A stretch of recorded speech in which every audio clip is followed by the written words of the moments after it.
Yo, what's going on, everybody? Welcome to another episode of the All Pro JAFFOs. We're bringing you the highly elevated sports talk for the highly elevated sports fan.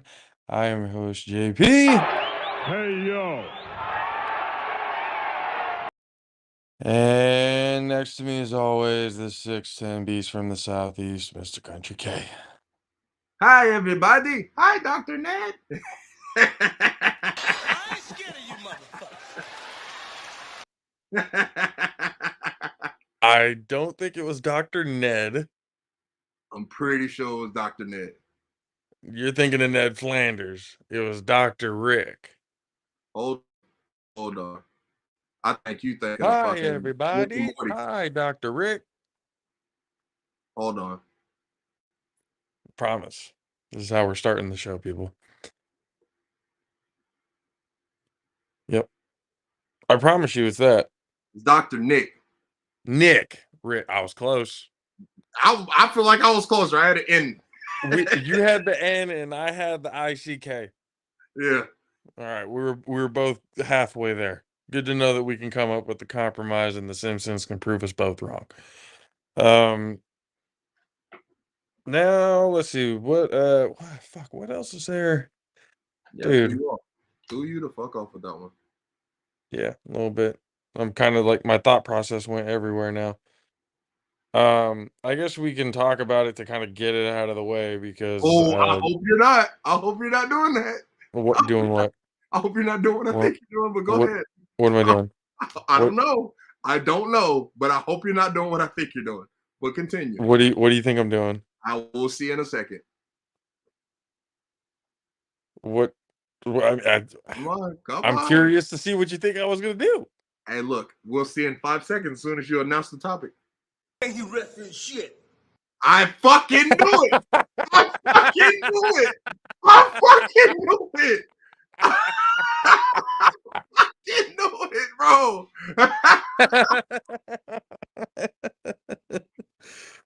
Oh, my finger's gonna be hot on the button today. Oh, how I wish I had I'm gonna bring it up when Cory gets home, for sure. For sure. So that's happening. So the bet was that the Texas Longhorns would have more wins than Baker Mayfield, right? Yep. Now, technically at 7. And the Longhorns are at 8. They're at 8, and he still got games to play. Ha! And the Texans. But see, here's the problem. Here's the problem with that. He fell into a winning record. He was originally in a shit record. They had the same record. They got the same exact record. The Carolina Panthers have the same exact record as the LA Rams. Yeah, both of them have fucking 5 wins. You're bullshitting me. I promise you, they both got like 4 or 5 wins. I think the Panthers got 4 wins, and Rams got 4 wins. No, you're gonna have to look that up. They were 3-9, bro. You're gonna have to look that up. I promise you, I'm pretty sure they were 3-9 after last night. 3-9 was the Panthers. Los Angeles Rams. 4-9, bro. The Los Angeles Rams currently are 4-9. Yeah. Oh, then he still ain't. No. He's gonna make it. What are you talking about? He's gonna beat that. No, the Texas Longhorns have. You got one more game. One more game, and they have how many wins? 10? 8. They got. You said 8, bro. You said that.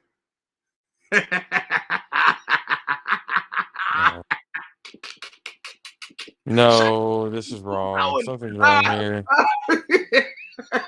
Somebody's yanking my chain. That's what's happening. No one is yanking your chain. That's why I laughed so fucking hard last night. I knew this was coming. The foresight, I keep telling you, of a cinematographer is amazing, bro. I knew this shit was coming today. I was so ready. Shit, the Longhorns are 6-3.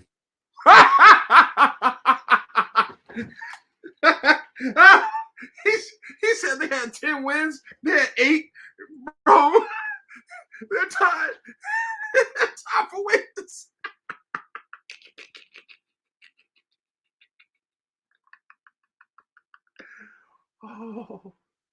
They're not tied, but that shit's funny as fuck. So he needs 3 more wins. Well, Texas is going to win the bowl game. So that's adding That's another. So that's 7. amazing. So, LA Rams schedule. and the Rams, what? There's what, 4 more games left in the season? The Rams? Yeah. Give me 1 second. I'm going to it, actually. There are 4 more games left in the season. I'm looking at the games they have to play left. Week 13, 14. Okay, they got the Packers, might win. Broncos, probably going to win that one. Chargers, shaky. And the Seahawks, which is shaky. So he can win 2 Okay, you are games. not about to try and convince me that He can beat the Packers. The Packers are a shit show, and the Broncos are a shit show.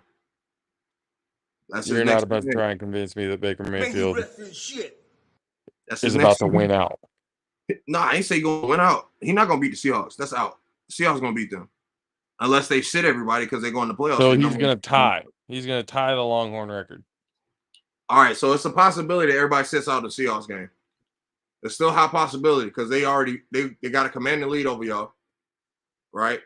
They beat y'all. Y'all got one more game against them, right? But they beat y'all. They didn't beat us. I thought they beat y'all. Mm-mm. Well, y'all won that joint? Yeah. Okay, well then y'all won that one. You got one more time to play them. This time at home because we played them away. Oh, y'all beat him 12. Okay. 12th man. Mm-hmm. I think. I seriously think y'all lost that shit, bro. No, I don't think we lost that one.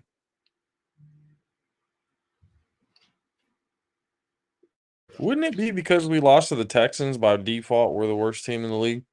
Yep. Isn't that how it usually goes? I mean, you lost to the Texans and the Broncos. I feel like y'all need that nomination, bro. I mean, in the same season. To say that, I mean, I'm still seeing people like, oh, we're picking the 49ers to go to, the go far in the playoffs and possibly make a dark horse Super Bowl team. And I'm like, Fuck out of here. what are y'all seeing that I'm not seeing? Like, what is going on that I am completely blind to? Please, I really want somebody to educate me on it. Well, I'm Because telling you right now, everybody's still hooked up on the Shanahan family, bro. bro, Brock Purdy did exactly what Jimmy G does on a weekly basis. I know. There's nothing what Brock Purdy did further proved my point. We don't need Jimmy. That's bullshit. We don't. That's bullshit. To have that effective offense. We need just all we need is the game manager quarterback. Bullshit. And we have the athletes and everything around it and the offensive line and the run game to be good enough and arguably one of the top defenses in the league. Offensive line, yes. To be able to sustain that. We don't need a Patrick Mahomes. We don't need a Josh Allen. We don't need a Lamar Jackson. That's all that's telling me right now. And I'm gonna ask one question. When the absolute fuck has the Niners gone? The Niners gone. Y'all have a plug and play quarterback, right? Essentially, right? Since Jimmy got there. In 15, 16, when did he get there? 17, 18, whenever a long time ago. Whenever Jimmy got there, y'all making it seem like y'all had a plug and play quarterback. So y'all had a plug and play quarterback for all of these years and did absolutely nothing with him. You probably should go get a motherfucking Patrick Mahomes. You probably should go get a Lamar Jackson or a Tom Brady. Y'all haven't done nothing with a plug and play guy. Why the fuck do you continue to make it seem like plug and play is the way to go? So, okay, cool. You guys I'm completely agreeing with you at this point. I'm not talking to you, dude. You're just here. You're just here. Okay. You're venting. To the other people, yeah. Because it's like, like, this doesn't make any fucking sense. Like, we're saying the same thing, me and you. It's like, we don't see it. You know what I mean? Like, I don't understand what y'all see It's like, yes, they have a good interior defense. That's it. DB's They a suspect as shit. Like, that's just real as fuck. DB's a suspect. the corners are off and on. The safeties, however, you can't deny Hufanga hasn't been playing insane. He's been ridiculous this year. What's his strength? Is he a run stopper or a coverage guy? He's a everything guy. See, and that's why I fucking have a problem. Because how many interceptions does he have? 5. Okay. It's been what, 13 weeks and he has 5. Correct.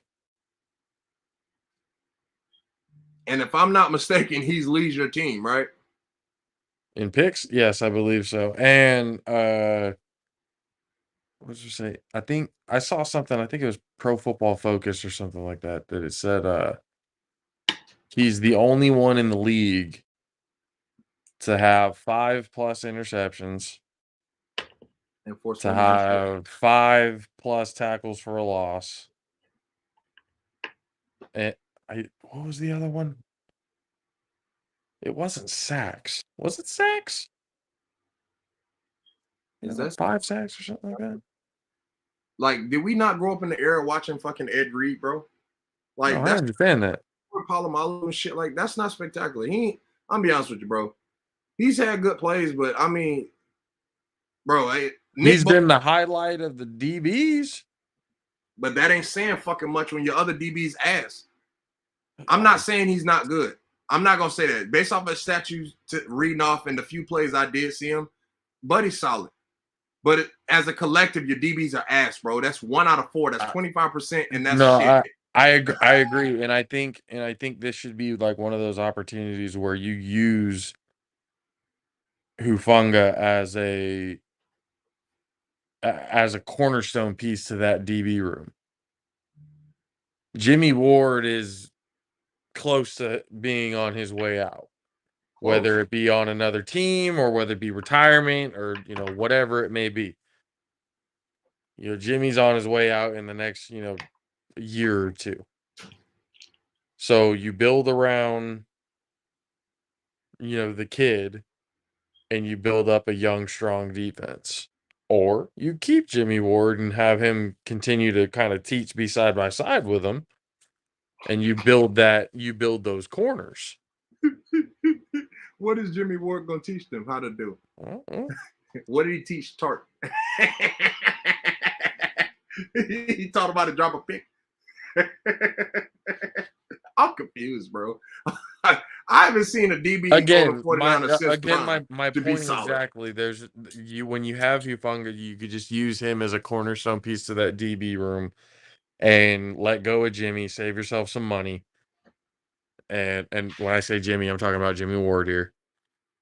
Save yourself some money, because it's not. I mean, Jimmy Ward has been playing decent, but he hasn't been playing top tier. You can't really make an argument that he has. Has he been playing good? Sure, but he's not been like Has he? superstar stats or somebody that's really, we're not going to sit here and bullshit and act like Jimmy Ward is a top 5, let alone a top 10 safety in the league. Like that would be an outright lie. It just would be. And he's probably behind Hufanga too. So, Definitely behind. and he's a rook. So, get that out there. Bro, I'm with you. I'm just saying, man. My issue is the fact of B Rabbit, right? All right, let's go here. The NFC South is the worst division in the league, correct? Oh, go, you getting your yarn out. I'm glad you have self-awareness there for your division. Hey, fam, when have I not had self-awareness? It's fair. That's a fair point. So, continue. Yes, NFC South. Worst division. Right. Now, within my synopsis, I need you to give me a little breakdown. Okay. Give me a breakdown of the New Orleans Saints as a team. Like, what do you mean? What? Like, are they a good team? A team like just one player away? Are they like, you know what I mean? Like, are they just a They shit show? they got skunked by us, so therefore they stink. But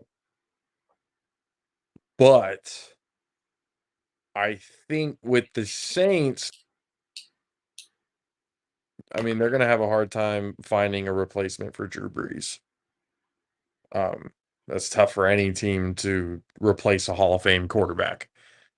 But Shit. when you talk about pieces around him, Olave's good. I like him. I think they're gonna have to move on from Michael Thomas. It's too many injuries to keep him on your roster. I said this shit when we had Jameis. Turf toe can only go so far. I'm sorry.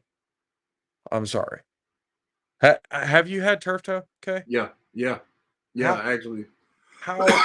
can you please explain it to me, because I don't know if I ever have. I'm gonna be honest with you, that shit hurt, bro. Wow. I mean, is it about as painful as stubbing your toe in the middle of the night, on a Times steel fucking 100. bed frame, or what kind Times of pain 100. we talking here? It's continuous. It's like when you walk. It feels like you got a broken toe. You know what I mean? Your toe's not broken, but it feels like you got a broken toe.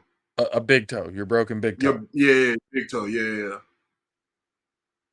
So which goes all the way to the point where that's one of your critical points of your foot. That's one of your 3 points.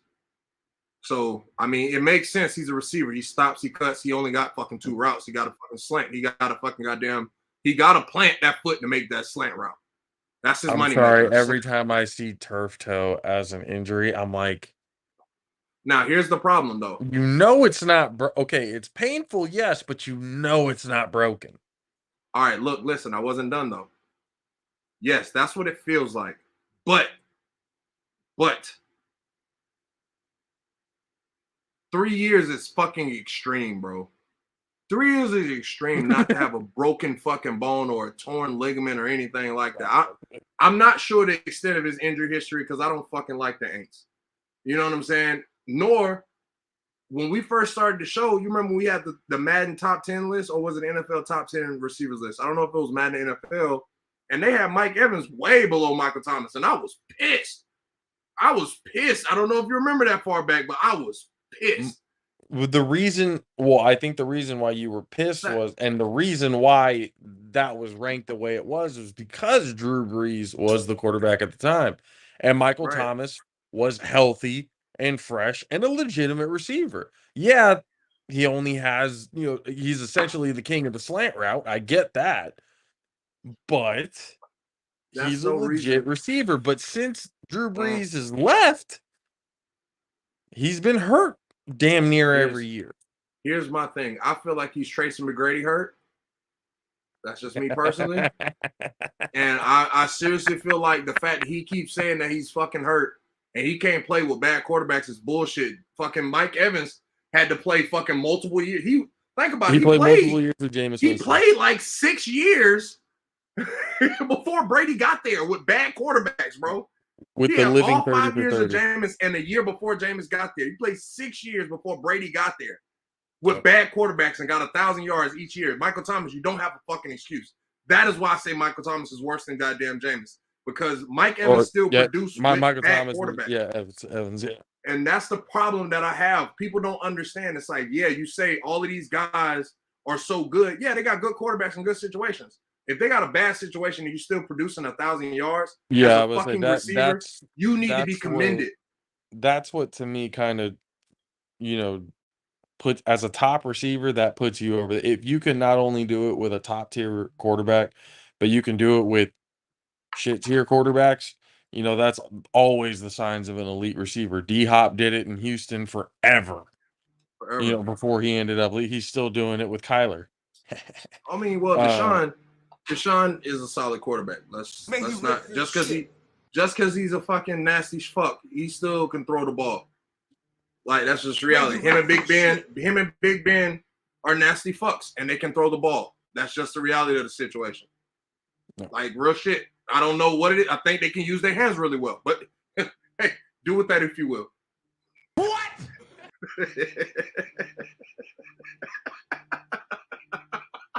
Oh, don't be like that. If I had a rock, I'll bust your head, bitch. It was low hanging fruit, y'all. What you want me to do? Emotional, damn it. Hey, look, man. Got like all of them. Got to bring out all the fucking sound bites for that one. Say what? The low hanging fruit, he says. They're just good with their hands, bro. I'm just saying. You So, okay?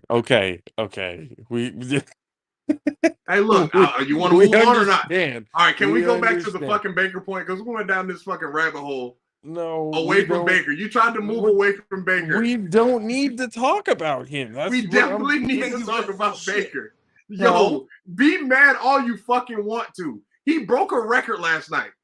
He broke a fucking record last night. What's the record? That 98-yard drive is the longest longest drive in NFL history under 2 minutes. Yeah, it was only 98 yards because he took a sack. Hey, look, I don't give a shit. He broke a goddamn record. You give him his goddamn credit. Give him his credit. You can be mad. You can wear Texas Longhorn. I'm sorry. I'm sorry. Who was he playing? Who's he playing? He played Josh McDaniels. I don't give a shit who he played. He played Chandler Jones. No. He played goddamn Mason Crosby. He played. That's who he played. Fuck he all played the scrub ass. What do you call them? Raiders. The Raiders. The shit scrub Raiders who have continually throughout this entire season have given up big leads over and over again. The fact that the special teams unit is doing the gritty and the fucking punter giving it out tells me everything that they have no idea who they are. That's coaching. That's all they coaching. Suck so much ass that somebody like May he rest in shit can go 98 yards for a touchdown against that scrub ass defense. That's bullshit. The Raiders ain't nothing new, bro. I've been telling everybody about this for years. I'm called into fucking ESPN. I told them that, hey, I told y'all, even with the addition of Devontae Adams, the Raiders are still the fucking Raiders. They're not going to be any different. They're still going to suck. They're still going to find a way to suck, and they're going to find a way to burn it all down. It has always been a consistent basis like that with that team. That's why it doesn't surprise me, nor does it impress me that may he rest in shit.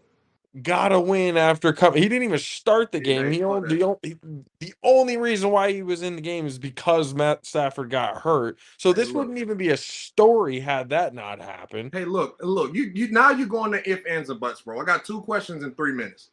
First question: did they win? This is short. Yes. Okay, cool. So that doesn't fucking matter. And the second question, and second win for me. The Broncos have 3 wins. Aren't the Niners one of those wins with a top tier defense? Yes. All right, cool. We're done here. The Raiders don't fucking suck. They're in a tough ass conference. The AFC's tough. If you're gonna say the AFC's tough, they're tough. The Raiders are in the AFC. If you're gonna stick to that, stick to that. They're in the toughest division in football. If you're gonna say that, say that. They play all of those teams twice. No. Fuck that. Because, and I know I'm saying no because I've made this very clear. It doesn't matter if the AFC West is the toughest division in all of football. It doesn't even matter if they were the worst division in all of football. It does not matter. The Raiders will always be the goddamn Raiders. That's how the way I feel about the Raiders is kind of how this man feels about the goddamn Jets. Ladies and gentlemen, please welcome to the show, Cory Hammond. What's up, Cory? What's going on, gentlemen? Oh, just passionate debates as always.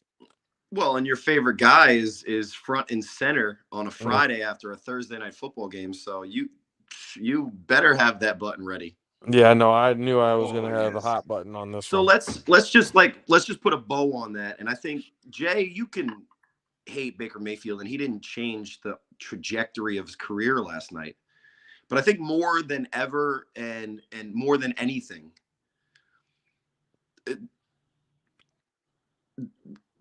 whoever the quarterback is, when the Rams suit a guy up that's throwing it, he's prepared and the play calling is elite. And that's it. And anytime you can talk about how great that offense functions, regardless of any of the other situations going on, it's a testament to why sometimes the personnel, the actual human being doing the playing on the field in the NFL, because so many of those guys are so, equivalent. There's a reason why Geno Smith is able to do great things in Seattle when you put him in the same spot that Russell Wilson was able to do great things in Seattle, and now he's in Denver learning a new offense and looks pedestrian. I don't know. Sean McVay to me, taking Jared Goff to a Super Bowl is one of the greatest coaching jobs. And no shade to Jared Goff, because what Jared Goff has always been able to do is deliver perfectly thrown footballs to the guy that he was basically told to throw it to, right? No one questioned whether Jared Goff, coming out of college, could throw the football accurately, on time, and with power. What gets down to the difference between a quarterback and a great quarterback is sometimes decision making, which look to the Jets and our boy, fucking MILFs Zach Wilson, right? And judgment wise, fucking your friend's mom. I don't know. As the head of like a CEO of the offense for a $1 billion industry, maybe that wasn't a good decision making there. They are who we thought they were. Well, the Jets now, they have a quarterback that's just doing what he's told, so that their defense is able to play. But apparently the team likes Mike White though. They love him, and you know why? Because that's what a locker room that's built on defense really appreciates from a quarterback. A guy that's going to work, that's going to be accountable, that's going to do the job. Like all the boring, garbage, cliche Bill Belichick crap. Yeah, defensive guys eat that up. So when Mike White's playing a playoff team and either his arm strength or, the complexity of the offense just gets away from him, because there's reasons why guys are who they are for certain times. And, no one's going to accuse the Jets coaching staff of being some kind of offensive, firepower genius type, organization over there. But, Mike White's doing his job. And when you build a team that way, if the quarterback can complete a quick screen and answer a question, after the game in a loss and not look like an idiot, you probably keep your job. But I don't want to spoil Baker Mayfield's May he rest in shit. Day in the sun, because but I don't think it's about Baker Mayfield, because that throw at the end is a beautiful pass. And it's 4 verts, which, whenever you get to say that 4 verts worked, it makes anybody that's ever played Madden really happy, probably. Yeah.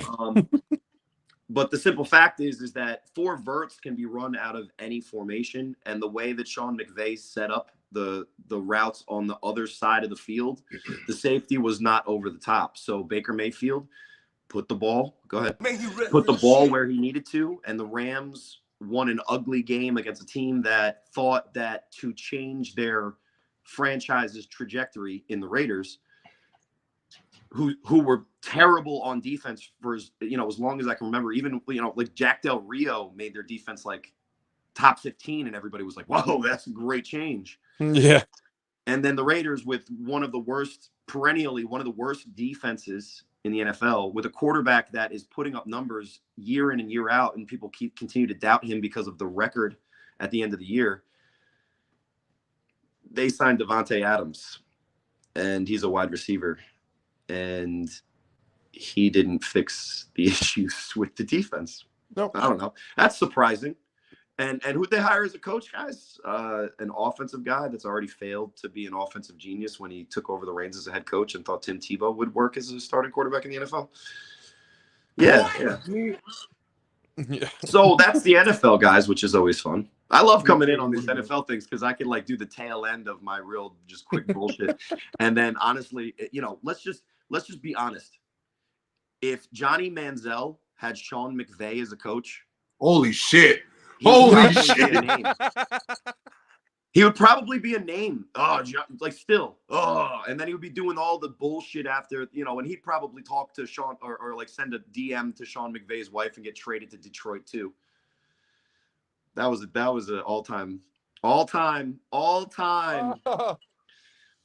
shit. dumb move by Jared Goff. Just because you look like Ryan Gosling, bro, does not mean that everybody wants you in their DMs. Oh man. We've all seen Remember the disrespect. Titans. And The I disrespect. still to this day do not forgive my boy Ryan Gosling for his blatant racism. How dare you? It's terrible. To be clear, anybody cutting this, he's not actually racist. Yes. I gotta watch myself. I'm always bad. We understand the context. I'm just saying, like, Yeah, you snipped that one out. I don't forgive Ryan Gosling for being racist. And then they're like, oh my God, some random person called him racist. And I've been like, just his character. No, if you watch the movie, you'd understand. You do know that Denzel Washington has never coached a day in his life, except for that, those simulated practices with, Sunshine. I'm going for the Sunshine, by the way. See? Oh, you're going for that look?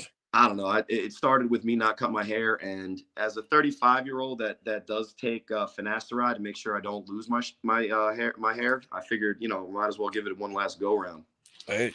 What would be awesome is actually just having the long flowing gray.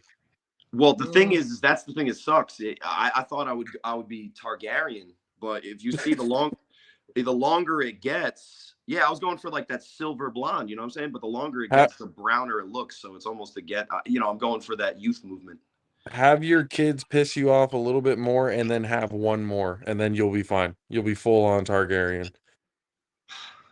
I'm a fan of the show, but none of those things sound even worse. I would rather battle, Vagar atop Caraxes above the God's Eye, and watch out for Blood and Cheese if you're into that show. But anyway, yep. I'm a book reader. Let's not go down that rabbit hole. Oh my God. I'll take a whole different show. my nerd hat, and all of a sudden everybody. Oh no, you two would go crazy right now. Yeah, that's a whole different show. I'm saying I'm a book guy. I'm that guy. Yeah. So I'm like, he's a historian. He's in there. Josh is a historian, so you guys will love each other. Yeah, but, you're all about the Andal invasion and the 10,000 ships of Nymeria through Sothorios over the Summer Sea, right? Yep. And down the rabbit hole we go. But perfectly segueing into, I think, tonight's topic, which, if we're talking college football, and I'm late on it, unfortunately, because that was a great segue, right, Country K? I have to say, I know you were smoking, and I made you cough. And I love that Samuel Jackson. But to that. Yep.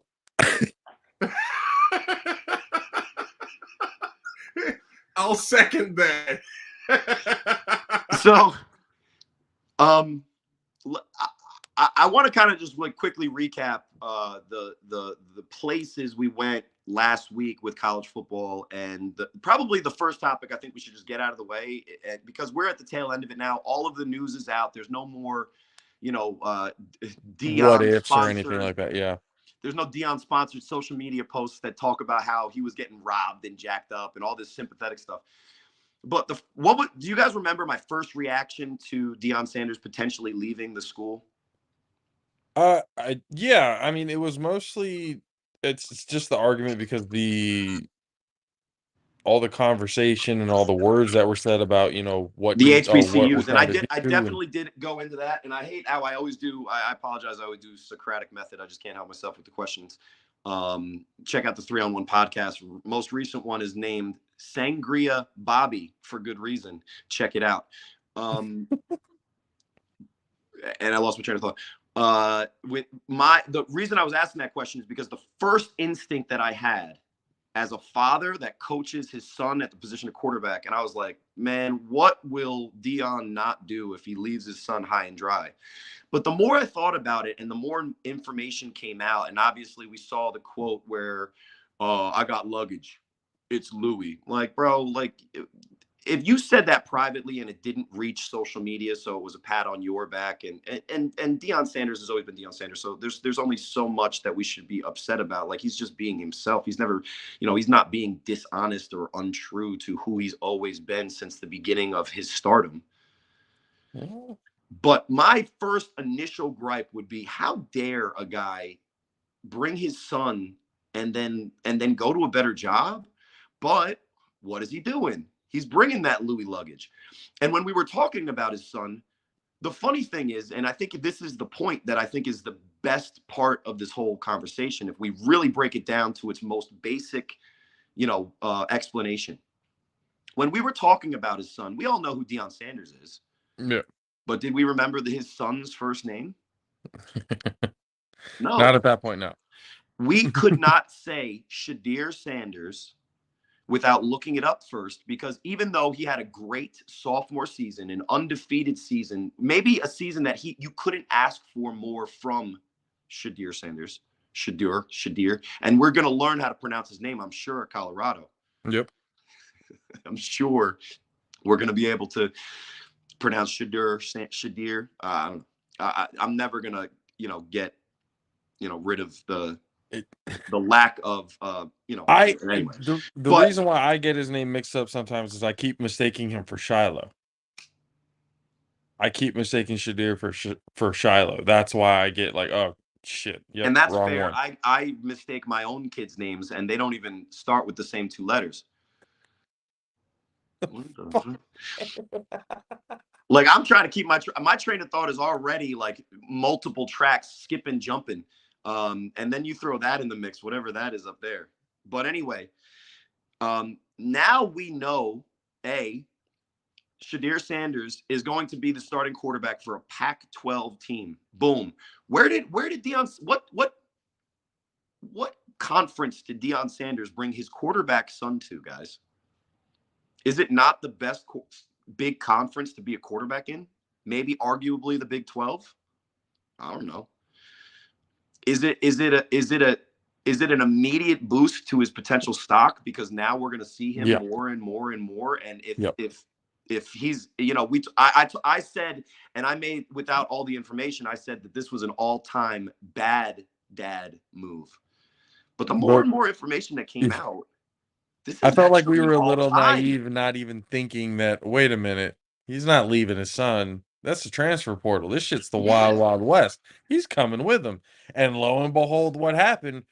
More than half the fucking team that was there at Jackson State is now with him in Colorado. And so a lot of those guys that he promised, now they're actually getting, the promises that he was making do. And the only gripe I really do think that you can make is that, the talk of bringing, the pride and the attention back to the HBCU, which was, to be fair, for a salesman, that was one of the big points he could sell and try to get, the number one recruit in the nation, which worked. We got to give him credit for the argument that worked, whether we play the semantics, whether he's the same as every single college coach. And the only, and then we ask the question, why are we so upset about him? It does feel a little bit different, because it's not just your average coach saying it about your average situation. We talk about, not we specifically, the three of us, but as media, we talk about all the time that, African-American representation in major college football is extremely lacking. So at first glance, you might say on one side of it, and I don't want to get too far into the race thing, but one side of it, you could say, well, why is it an issue when Deion Sanders makes a better move for himself and his family and his situation? But, look at the past 15 years, and any big hire that's done is usually a guy leaving a group of kids that he made promises to. And I mean, we usually don't have that big of an issue with it. And we just make huge, big jokes about it in the offseason. And as soon as the games start, it's basically, did Brian Kelly win his games? He won a lot of them. Now he faked that Louisiana accent, which I don't think we'll ever forget. Never forget. But Coach Prime, at the end of the day, because I think more than anything in his situation, he's just kind of a provider. He's a father. He's a guy who's given the assistant coaches and staff underneath him opportunities that they probably wouldn't have had otherwise. Mm. And he's a trailblazer because he's doing a lot of things in a way that gives former players personalities a route that we started to see, 5, 6, 7 years ago with the hiring of big time basketball players into collegiate basketball. Right. Right. So Coach Prime, although, I'm a get off your lawn guy about social media in general. So I didn't love the whole press conference shaming all of the kids that, they just got lied to by a coach because he got fired. And then for it to be a way for Coach Prime to kind of like boost his stock and make it about him so that he can get on the recruiting trail and talk about all these big promises. Well, I mean, when he did the whole speech in front of the team, said I'm bringing luggage and everything like that, saying, the portal is there, and I didn't take that as, hey, we're not keeping you guys. But I'll know, let you finish. But should you have ever seen any of those words?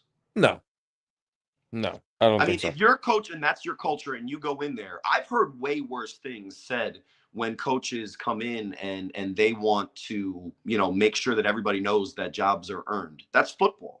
Right. Football has always been a meritocracy. And if it's not a meritocracy, there are politics in it. So like, when you get to the major college levels with, high profile players, you got to get the 5-star in and give them a shot because you promised Right. whatever. But at the end of the day, it's meritocracy. The best guys usually play. Yeah, So, but him saying like, the bringing the luggage and the portal is there, I took that as a, if you're not up for the challenge, there's the door. absolutely. Instead of bitching and moaning about it, instead of, oh, this ain't fair, no, everybody's gonna you know what? earn their spot, and this is what we're gonna be going with. And the If you quarterback don't was like sitting it, there, go. and he knew exactly who he was being talked to. And you know what I would have done if I was that kid? I would have already been in the transfer portal because I would have got ahead of it. But like that stuff, everybody's doing a version of that. And like I said to start this whole thing, if that was Nick Saban doing some social media stuff, that's not who Nick Saban's ever been.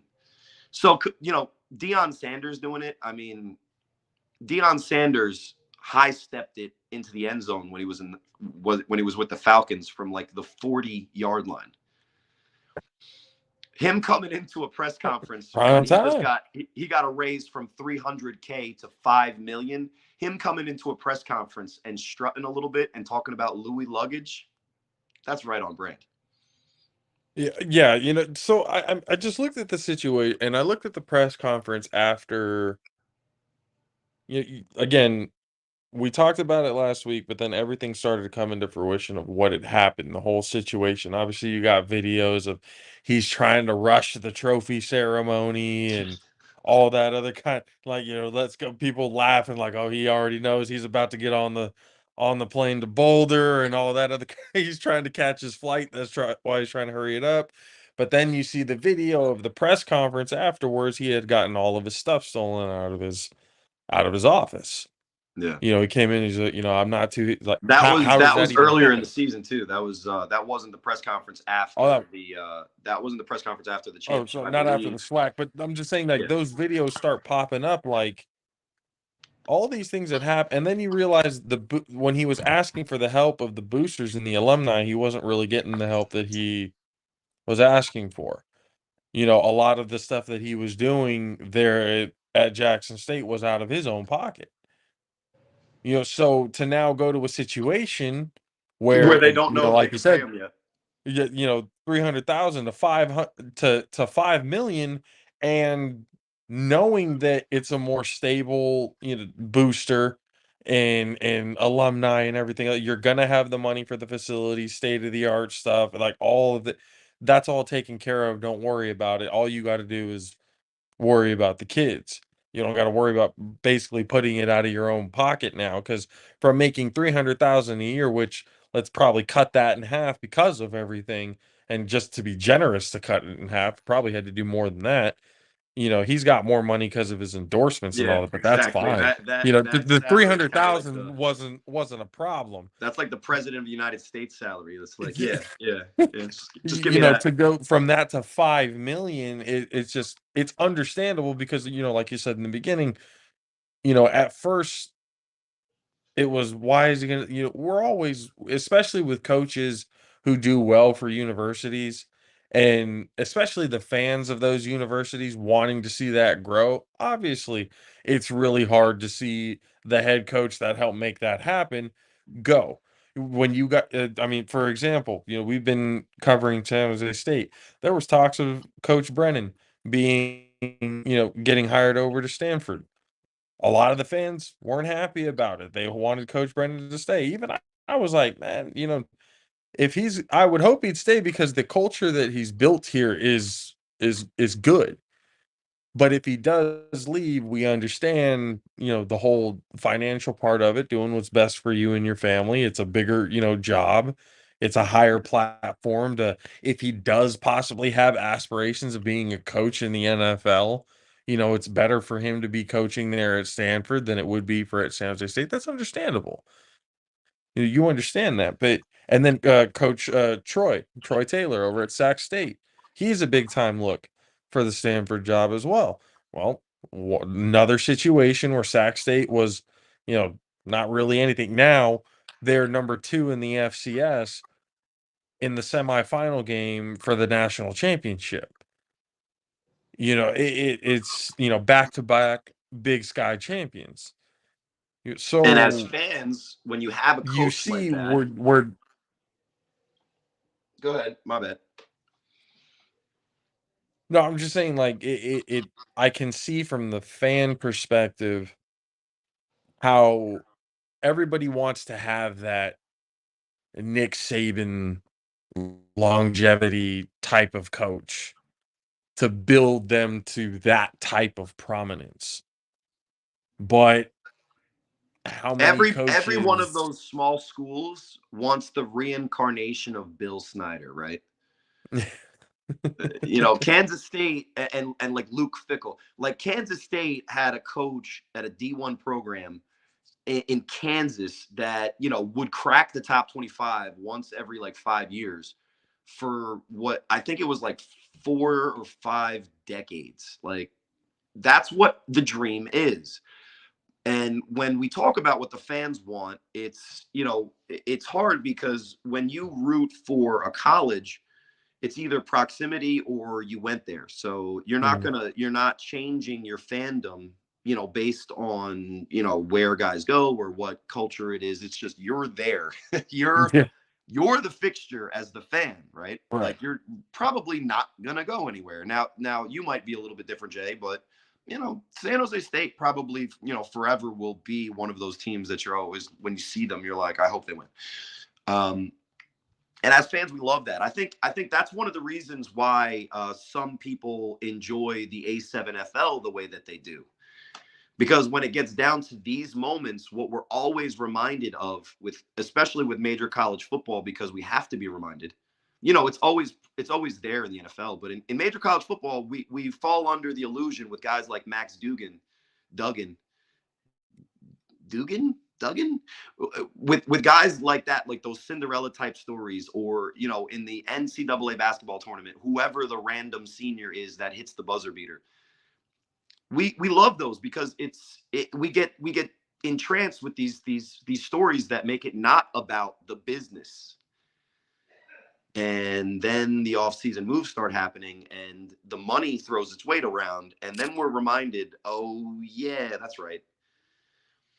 Coach Brennan, if he gets offered a guaranteed $18 million over the next 3 years, $6 million a year from almost any school, he's likely going to have to say goodbye to a program that he might love, a place to live that is, damn near perfect, and a group of kids that is when you're a coach, because I could that's the type of kids that you want. Now those guys aren't bereft of talent or anything, but there's no ego I think, in that Spartan locker room.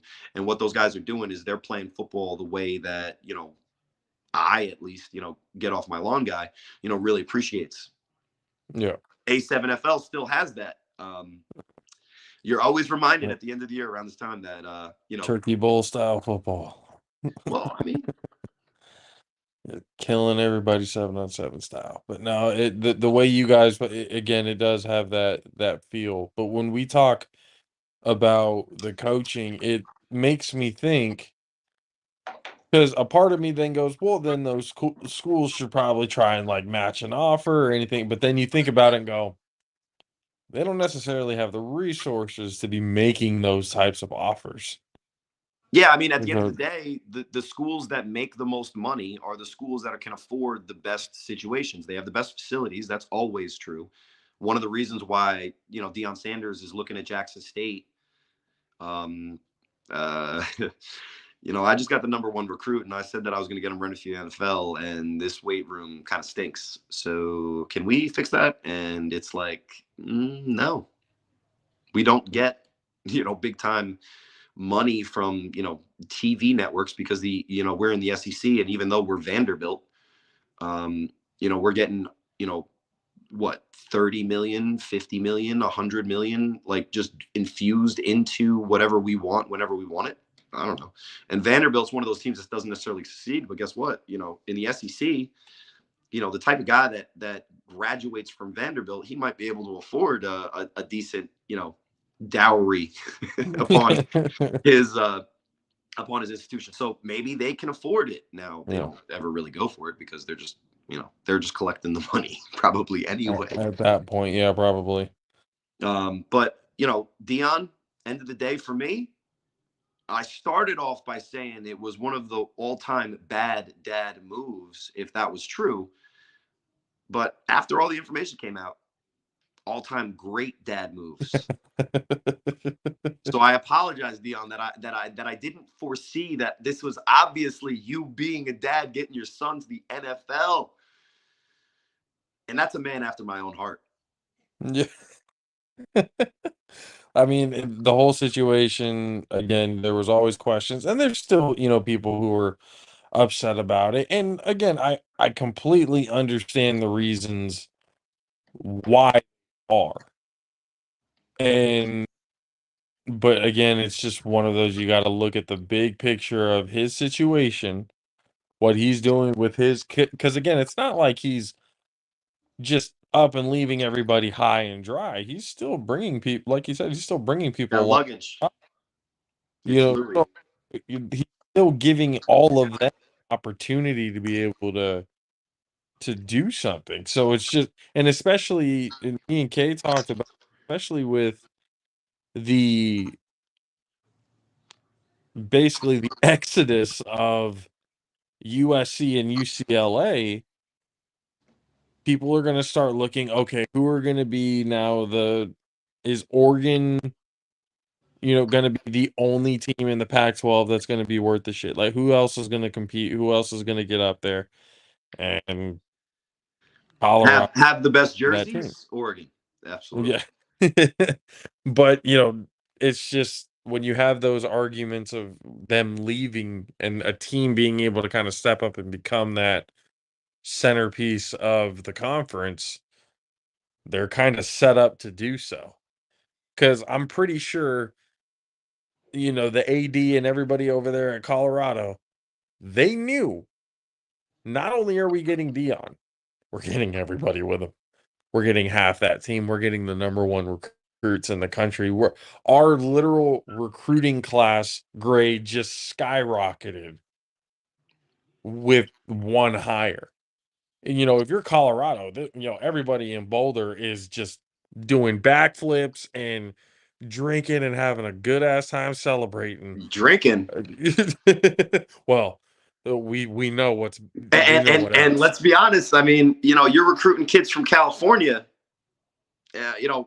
Colorado used to be a place you probably didn't want to go. And, given the current times, the current situation, doesn't seem the worst spot anymore. The cold doesn't seem as bad. I mean, that then you just spin it that it's Aspen and it's skiing. I guess. I don't know. I'm not a ski guy.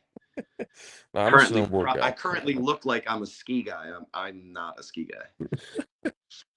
But so then it turns into a situation where now Dion now has a pretty much a 1,000% better chance of being able to coach a team into a college football playoff.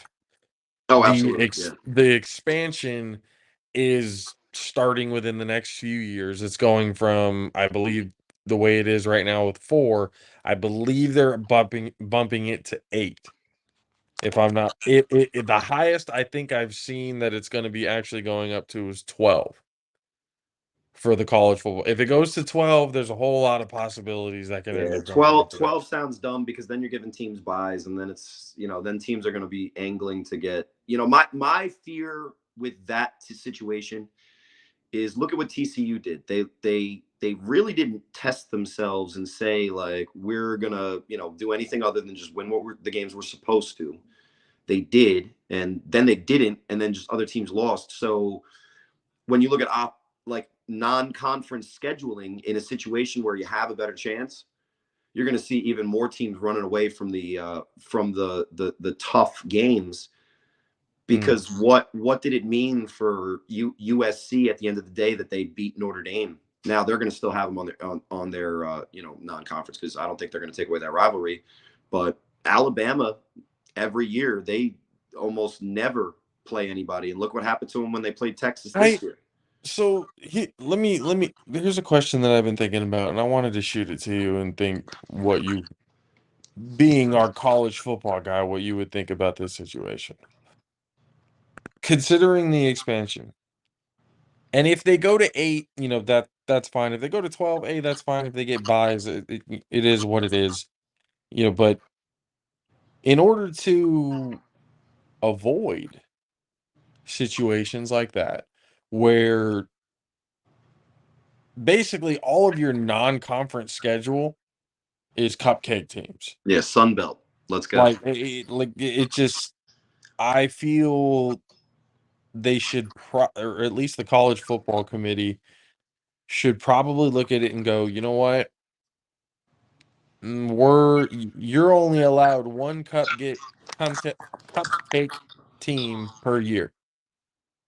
Everybody else, you have to have at least, if they're not in the top 25, they have they still have a ranking system. It's just the top 25 is obviously the most important out of everything. And that's But a moving target, though. So in the beginning of the year, you schedule, let's say you schedule Ole Miss in the beginning of the year and they're 12th, or you schedule Florida in the beginning of the year and they're not ranked. And then the middle of the year when you play them, they are, and then the end of the year they're back down. So it almost becomes impossible to legislate that in that way. So when you start to play those games, basically what college football can do, because they can't have a round robin-ish situation unless it was like the biggest single elimination tournament of all time, and then it would be the craziest thing ever.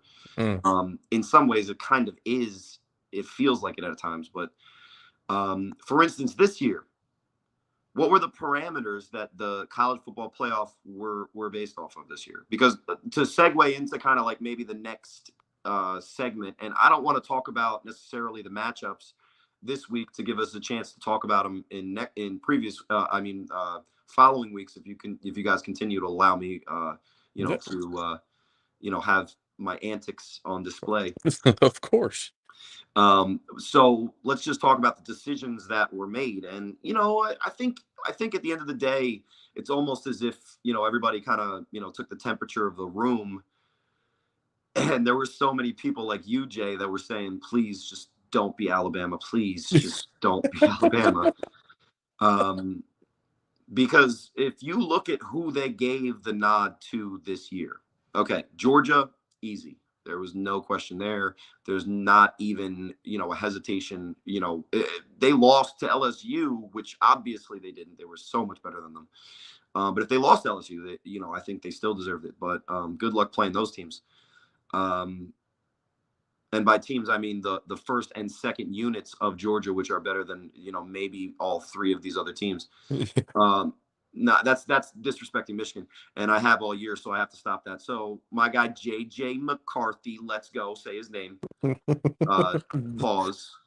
If Rob, and check out the 3-on-1 podcast on Spotify and Apple Podcasts. Big Rob Fabian, aka Sangria Bobby, was here. He would pause that last statement. But Michigan's obviously in.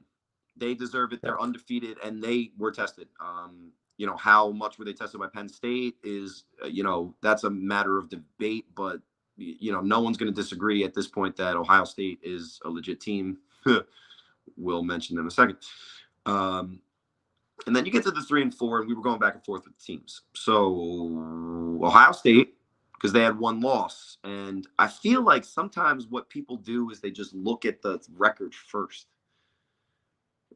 Does it sometimes feel like that, guys? Because when you look at the top 10, it was basically broken down by record. And at the end of the season, you can really go by that because most of the information is kind of set in stone. But I mean, that's kind of a thing that's universal and all that. Your record, regardless of your strength of schedule, the strength of schedule only comes into play when your record is the same. In college, I think in anywhere, to be honest. If I asked you who a better team was, the Jets, or I can't memorize the records of these NFL teams because the Jets or like the Chiefs. You say the Bucks. You can say the Bucks because the Bucks got a worse record than the Jets.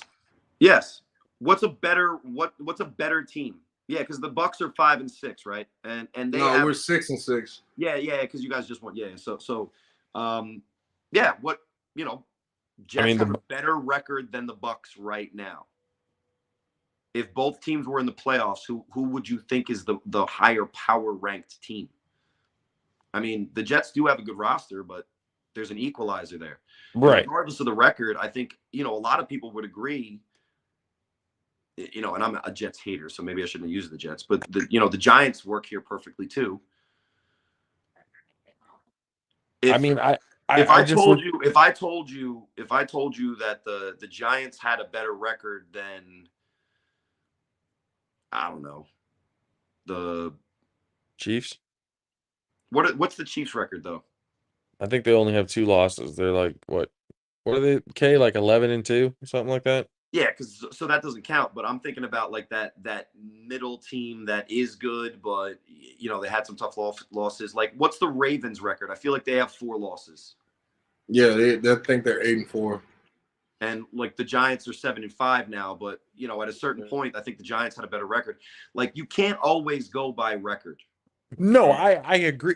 That's what I'm saying. Like, I understand having that concept of it, of really having, if you base the rankings based off of strength of schedule, then you would start to see more of these teams getting rid of the whole, we're going to play, 2 or 3 gimme games to kind of boost the stats here.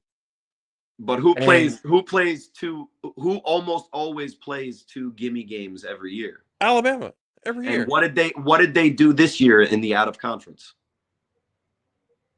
Did they get 2 I'm pretty sure they got more gimme games. Like they played a Big 12 contender that I think you should be familiar with. Who? Oh, I don't know. Maybe there's the team that they played wearing they played right now. Wow. They played us, but fucking wow. They played us, but like what else? And to be fair, and not to hurt your feelings, Jay, maybe what you're trying to argue is that preseason you looked as a fan as Texas as a cupcake game on Alabama's schedule. Not necessarily a little bit of higher tier than a cupcake. I'll give a higher tier than a cupcake for sure. So, but, I mean, compared to the usual, you gotta have a couple of good non-conference games and actually to make it look good. And most of the years, I feel like if you look at Alabama's record when they were undefeated, most of those years they would have those two like really stinker games in the out of conference, and then they just took care of business in the SEC, which is a tough enough schedule as it is. Why schedule a tougher out of conference opponent when you literally play in the toughest conference and you don't have to go out of the conference? So then it's incumbent on places like the Pac-12, like they do every year. And they have their top contenders week one trying to catch somebody sleeping. And what happened to Oregon this year? They're if this was soccer, then they would The Ducks be were promoted drowned. to Division II. Don't they do that in European soccer? They like take a pro team and then they drop them down a level because they're not competitive. Yeah. I don't know. I just got in a Twitter beef with a guy because he was there was this post of soccer guys talking trash. And I was like, why does soccer guys talk trash? They literally just fake died because a guy grazed their shin. How could you ever be a tough guy playing soccer? I And then think the I guy saw that. said, and then the guy said, oh, well, blah, blah, blah. And I was like, soccer is not, in my post, I said, soccer is not a contact sport. So he's like, well, you must never played soccer before. I was like, buddy, you should have freaking pressed my little face to see where I'm coming from when I said that. And then I proceeded to post, I believe it was 7 GIFs of soccer players flopping as my response. And I think that just spoke for itself. But getting back to the don't college get football into playoff, a Twitter beef with Cory. I don't know. I don't think I always win. I think you always, whenever you get into Twitter beef with anybody, I think both sides always lose, but I enjoy myself. So it's not a lot unlike my A7FL career at times. Oof, We're all winners. That was the worst burn that I've gotten in a long time. And my worst burns are usually of myself since that, you're not giving enough credit to people who have burned you, though. The highest ever rated podcast, like the most ever listened to one, is the one with my roast in it. So yep. It's that's not something to be proud of. It's not because of me, because it is it's the awards announcement. So I think everybody was delusional and thought they had a chance in an award when they literally didn't. So maybe that's the problem. But I think the making fun of me was just the icing on the cake. But getting back to actually talented football players, when we talk about the 3 and the 4 spot and who was up for those spots, it's an interesting conversation that we were just talking about, because in the ideal would be the best 4 teams represent. But I don't think the national narrative was going to allow Alabama backdooring it this year. I just don't think anybody was okay with it. But Nick Saban asked a very interesting question, which I think speaks to where we're at in this little, fun thing that we do every year with these college games. Vegas, who knows probably more than anyone, and doesn't do podcasts because they want to keep the information away from people that are listening. Right? So guys like me have to pick up the slack. But Vegas, if we put on a neutral field Alabama versus Ohio State, what would Vegas say? Now, this is an argument. It's not like clear cut.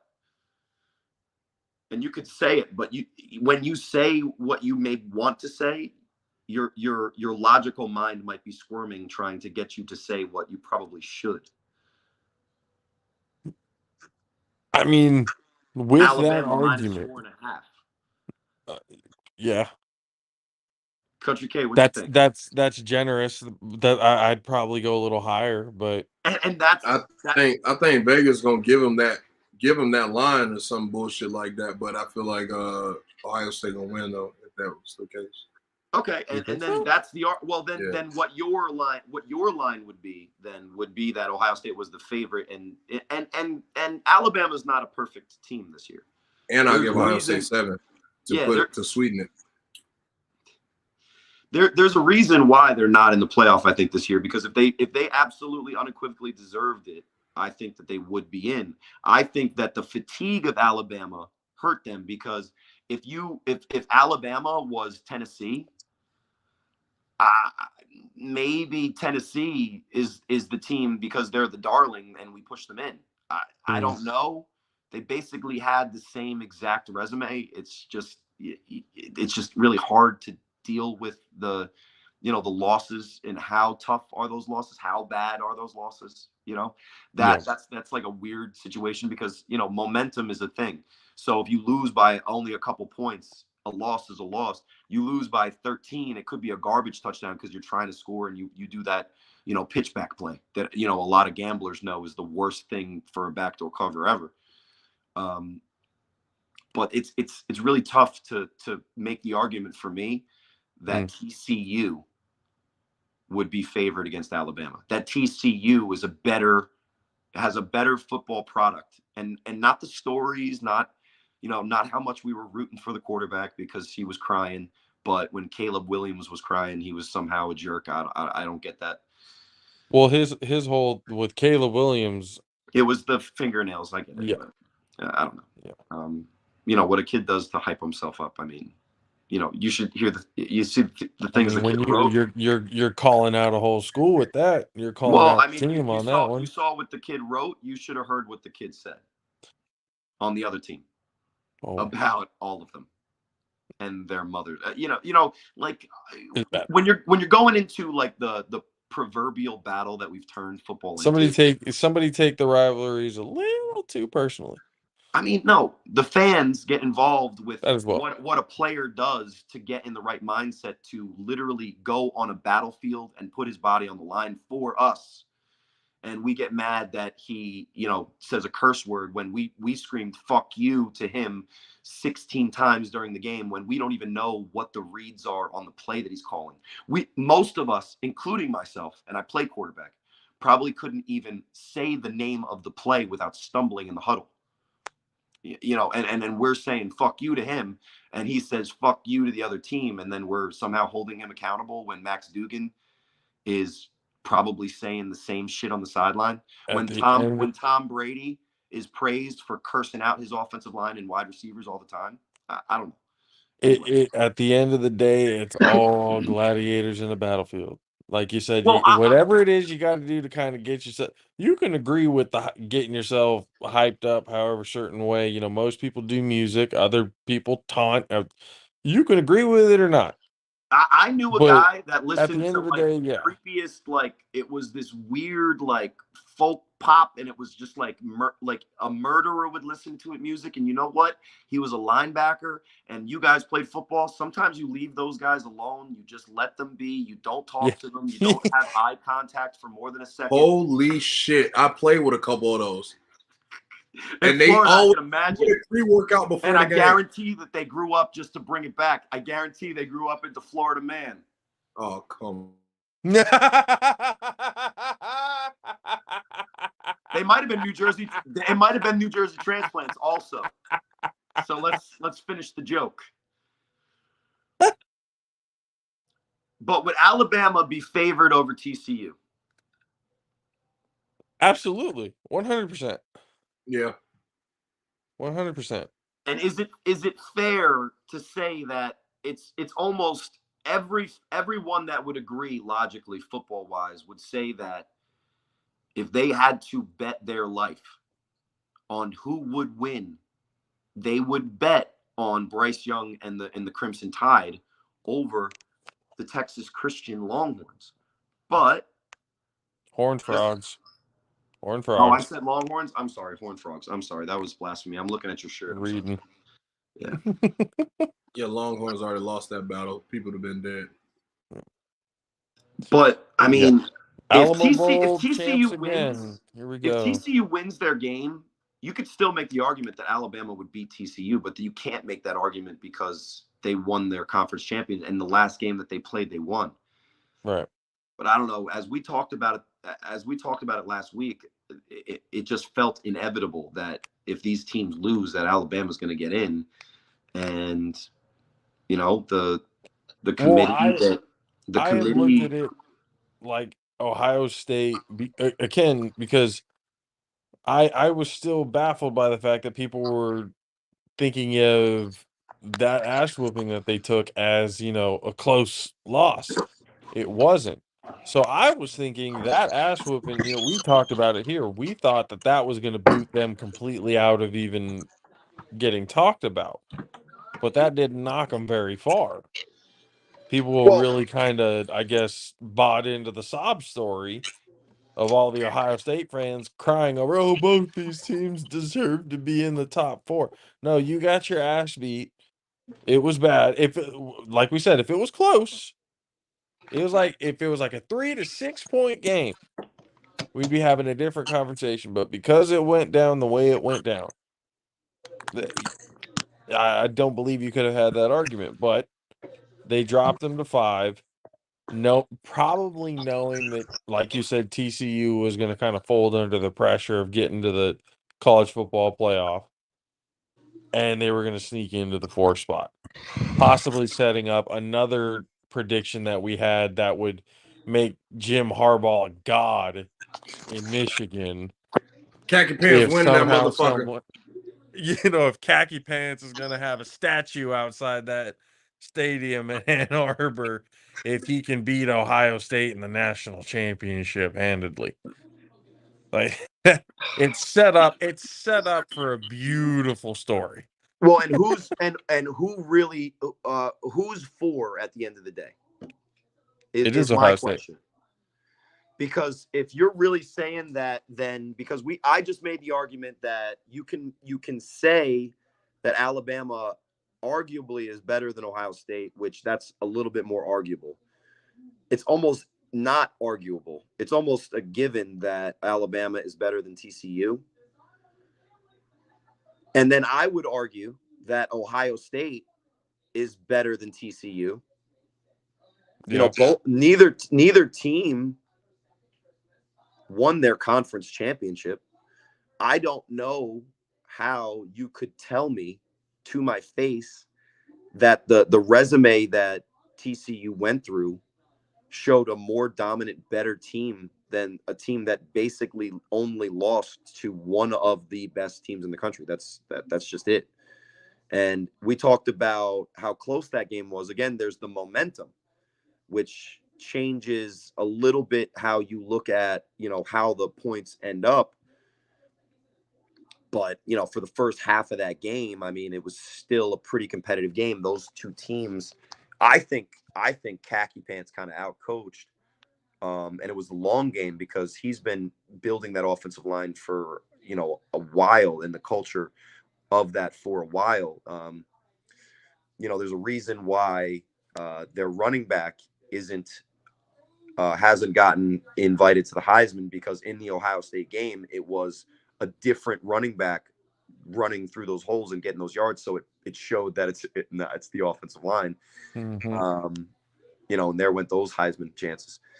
And we'll get to that, I think, maybe in a second. But if Alabama is arguably the 3rd best team, and then you can argue with Ohio State or Alabama, but TCU is not as good as Alabama, would Ohio State be favored against TCU on a neutral field right now? Yeah. Everybody would probably agree with that. Right. So I think everybody would agree that Alabama and Ohio State are better. Who's number 3? Who are we not talking about right now? We said Georgia, Michigan, TCU, Ohio State. TCU's not in it because TCU lost. TCU lost the Big 12 championship to Kansas State. Didn't TCU? I'm your college football analyst. I don't even know who made the playoffs. Yeah, the number 3. Who's number 3? It's not TCU. Well, before I make an idiot of myself. Who am I? Yeah, it is. Seriously? Yeah, it's Georgia, Michigan, TCU, Ohio State. How does TCU make number 3 if they just got their ass handed to them in the Big 12 championship game against Kansas State? The same way number 4 is number 4. Yeah, but we're not talking about Kansas State being a top 4 team. They were undefeated. TCU was undefeated going into the championship game. So when they got the 1 loss, now they're tied with the only other 1-loss team, which was Ohio State. And I don't know. the national conversation was, oh, you can't punish a team for having an extra game when Ohio State didn't play anybody. But who would be favored, Ohio State or Kansas State, if you played on a neutral field? I mean that one's kind of obvious, and I believe was a rhetorical question. Exactly. And Um, so what? So the reason I think that this fits is because when you question what I literally looked up just to make sure I wasn't an idiot, because I was thinking I about it, I'm like, thought wait a I minute, I could thought be TCU wrong was out. because let's be honest, I do not think that it makes sense that TCU is the third team. So TCU with a loss jumped up. No, they were always three. They were undefeated. They were number 4 going into the championship. No, it was TCU 3, USC 4, Ohio State 5, and Oh, I thought it Alabama was 6. flip flopped. I thought it was USC was at 3 and No, because TCU was at 4. USC had the losses Right. No, but what I'm saying is USC was number 3, but then they lost to Utah, and again. that knocked them out of the 4 with TCU being at 4. No. Because what happened is TCU was undefeated going into the championship game. They basically were. Mandela effect shit happening, people. I'm remembering this totally different than what you're telling me right now. I mean, when I said that Baylor might beat TCU, I was close, but they were still undefeated at that time, and they remained undefeated even though it was a close game. You go into the championship game, and now they have a loss in the championship game. They're a team that I don't know. Are they tested? You know, they played. You know, the Big 12 was pretty competitive this year. I think. I You know, mean, you want I, to I trash. guess I shouldn't complain too much because if TCU wasn't at number 3, fucking Alabama would be in there right now. But And like I that's just said, I think that it's crazy that we ended up with the situation that we ended up with, because when we were talking about strength of schedule and how you try to determine these teams, really what I think we should be trying to have a conversation for, and what we never do, is who are the best teams, not who's the story that we don't want to kick out, because well, you know if TCU if is you nice, but if you I they had feel one like job high to do. school's the only one that goes by that their rankings go by their strength of schedule. At least that I've seen. Yeah, and So if we high do school doesn't even matter because everybody's going for a state championship. Nobody's going for a national championship. So if you're the national championship in high school, it's like the 1930s AP era where it's just a random poll, and right. you know Navy could be, you know, Army could be the number 1 team, and they don't even play in a bowl game. You know, that shows you how old I am, going back 1930. So it's a wonder that I have as many brown hairs as I have. Down the fountain of youth.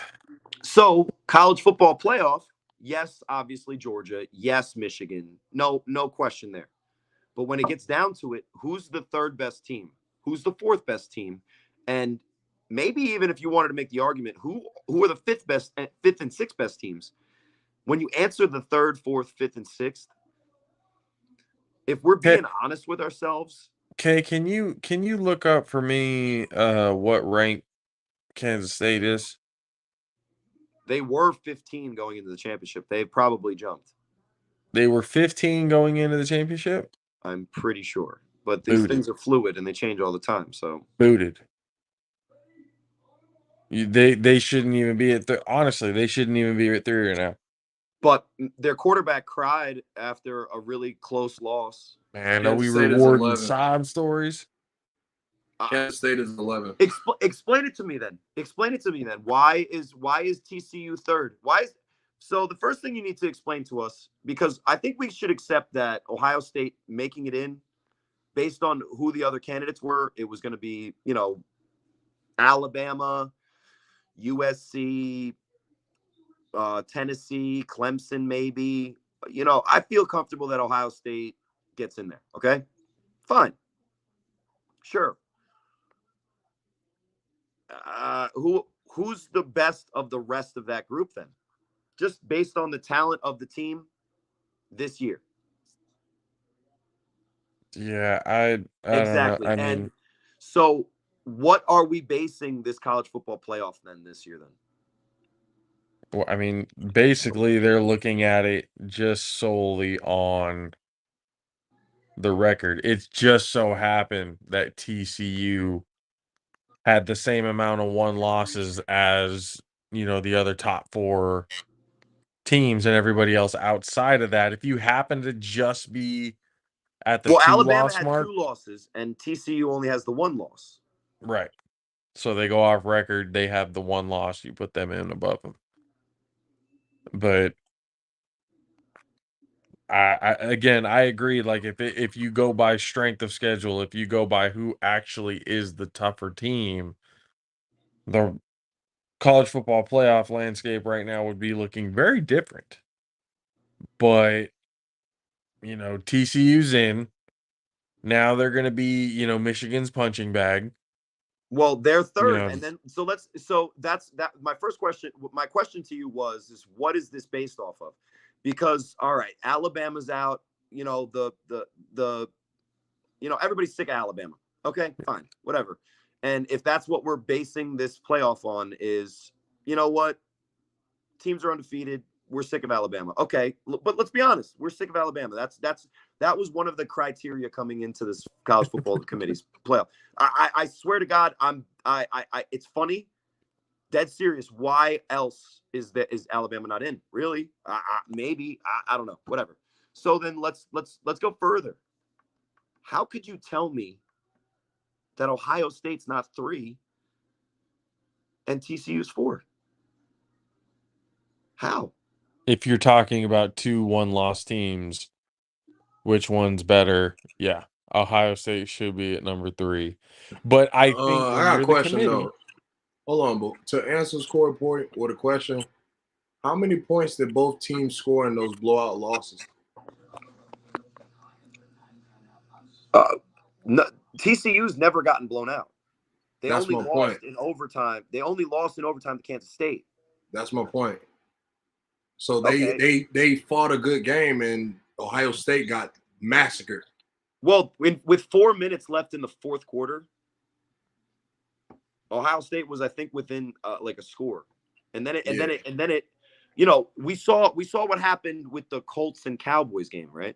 The ceiling fell in on both teams. And it happened way worse for the Colts. But when you're in that position and you're trying to catch up, and Michigan's built to be ahead. Their offensive line is built to end games, right? When they're ahead, the game's over. Like that's Mariano Rivera right there. There's like 7 guys all over 310 make up one big football version of Mariano Rivera. That's the closer. And does TCU score 28 against Michigan? no. Do they hold Michigan to 40? No. So It goes higher than that, I think. I see where Country K is coming from, because when you start talking about the story of TCU, that's what TCU got in with. But I'll ask you this: if you're going based on story, It kind of it feels like somebody talking? was watching our conversation and said, "You know what? That would be a great story. Let's just put Ohio State at number 4 and then hope for some No. miracle in heaven." All of it makes sense. If we're going on story, why wouldn't you guarantee a rematch between Michigan and Ohio State? Because they have to That's what earn I'm it. saying. You That's got to what aim makes for the the story sweeter. The biggest story would be the national championship game. Yeah. It would be a big story in the semifinal, but it's even big. They are literally hoping and praying to God somehow, some way, that Ohio State pulls it off against Georgia, because they know Michigan is about to max out TCU. Well, I mean, that's a very big storyline as far as traditional rivalries. But I mean, TCU's storyline actually will be a lot sweeter because of what they had going on. And then they luckily still made the playoffs. And then if they win, they had to beat Georgia. I mean, they had to beat Georgia. to win. Beat Georgia You know in what the I mean? net. So And you've look got at two storylines that could potentially play out well, you have in 4, but either Cinderella fashion or Yeah, big but time does rivalry but you fashion. can't forget the Alabama story, the failure. That shit is beautiful. The fact that he was complaining in the beginning of the fucking year about all of the NIL deals and all of the other bullshit, then he calls out Coach Prime. He says all of this bullshit, and then you don't make the playoffs. Oh my God, that shit is beautiful. It all worked out. It's all cut. and I'm not against Nick Saban, kind of being frustrated and angry, but I mean he's constantly frustrated and angry, so we can't wish that upon him and have satisfaction because he does it to himself. It's almost like trying to make fun of me. You can't do it because I can make fun of myself worse than anyone else can, I guess. And what you just said, Country K, I think is the argument against Alabama. We don't like them. We're sick of them. Sick to see him. This Final Four to me feels like story because you could not tell TCU, undefeated Big 12 champ, you're out. You're not allowed to be here. Your season was pointless. You can't tell them that. But I mean, do we really want to start rewarding TCU? Because who did TCU play out of conference? Now, I don't have that in front of me, but I'm willing to bet $100, and it's Christmas time, and that's a lot. That's a big bet for me. I'm willing to bet $100 that when you look at that out of conference schedule, it wasn't something that made you impressed.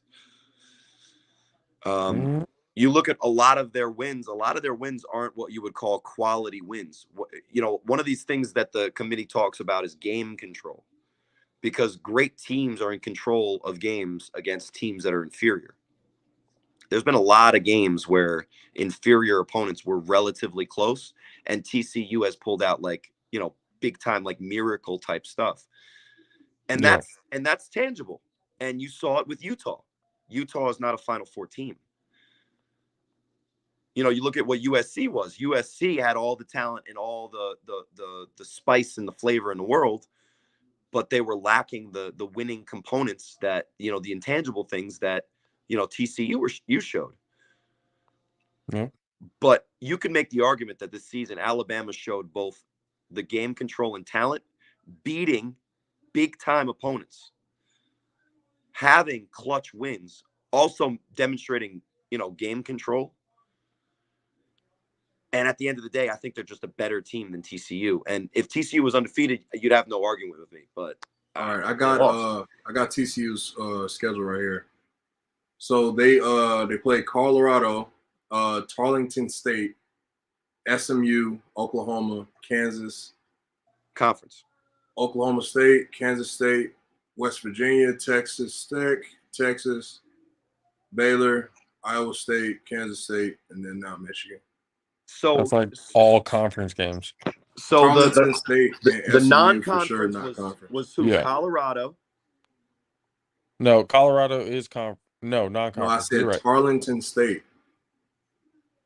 Tarleton State and Colorado. And no, SMU. I said Tarleton State and SMU. Southern Methodist University. Yeah, SMU's not conference for sure. They're out of conference games when they had the opportunity to test themselves again outside of the Big 12.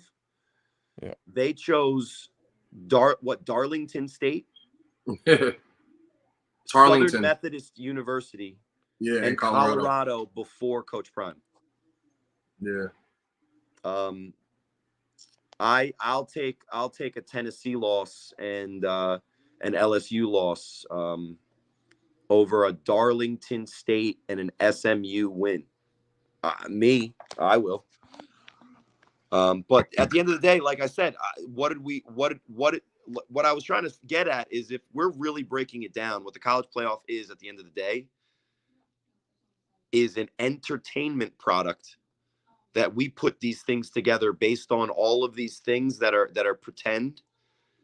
And at the end of the day, what was the overwhelming narrative after TCU lost and USC lost, and Ohio State was sitting there and they lost their last game, didn't play, and Alabama, everybody's sick of seeing Nick Saban's face.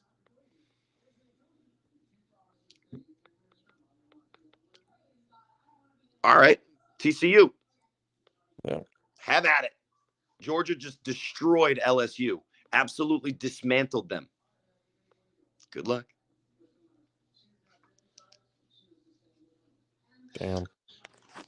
No, but they So actually have Michigan, right? TCU doesn't get. I Yeah, they mean have Michigan. TCU would get Georgia if they made the actual national championship. I think that's a blowout too. I don't know. Maybe I'm wrong. I was wrong about Michigan. Maybe I'm wrong about TCU. But So I'm saying you have those two stories. Like if it's if for and Jim then Harbaugh it in kind of Michigan, brings us back to the conversation that we had about the out of conference and the strength of schedule. Because if you're scheduling your out of conference games, and let's say you're, I don't know, Colorado,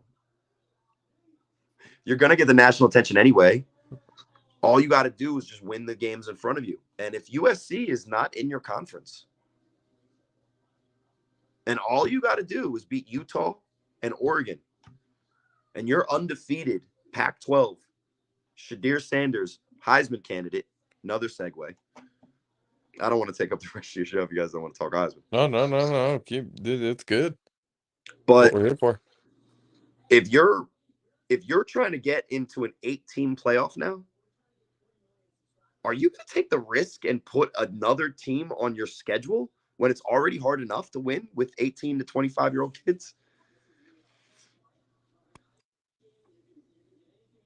I think I don't again see a lot of this. for the argument's sake of being able to be chosen based on strength of schedule, I think it's not a matter of it's you don't have a choice. Like with TCU had the choice, and they chose not TCU, to. right? They had 3 games out of everything else. SEC is an entire. You got 2 conferences playing themselves all in themselves. How gigantic that conference is. Every team usually has about 2 to 3, sometimes 4, depending on how small the conference is. SEC only ever has 2. Every other conference usually has 3. The Pac-12 might have even more because they have, the Pac-12. I think Now the they Pac-10. had 10 teams this year. Yeah. Yikes! I don't know if they'll go full Pac-8 on us. I hope not. But they better not win with BYU. They would have to find 2 more. They don't have to do anything. They just won't have a conference championship game. And But that's where they make a lot of their money right now. They got big time endorsements and stuff like that in the Pac-12 championship game. What cost them this year a chance at putting one of their teams into the college football playoff? I mean, my argument with it because they're leaving. But all right, yes. But what? Let's look at just the. I think it would be microeconomics of it. But let's look at the micro of it, right? Just this year, Pac-12, the number 1 team in the Pac-12 going into their championship game was USC. If USC doesn't play a conference championship game and you do it like the way they used to do it before the conference championship games, you don't make the money on the advertising of the game, which is a lot of money. Let's not sneeze at that. This is a business, as we always talk about. Yeah. But guess what the payday is for the teams that go into the college football playoff? It's probably we're talking for the team. More. Yeah, we're talking about the conference as a whole. Yeah, the conferences get paid, and then the teams. I think the teams in conferences. That's why Notre Dame is always. But we're talking about like deals with. I think the Pac-12 championship has been at Santa Clara Stadium over there for the 49ers for the last 3 or 4 years. They have a deal with that going on now. No, it's been longer than that. Championship game. It's been longer than that. When I was working at Stanford, we got tickets for free, and I went and I saw Washington play Colorado, to funny as shit. Yeah, That was so like 2017, 18, some shit.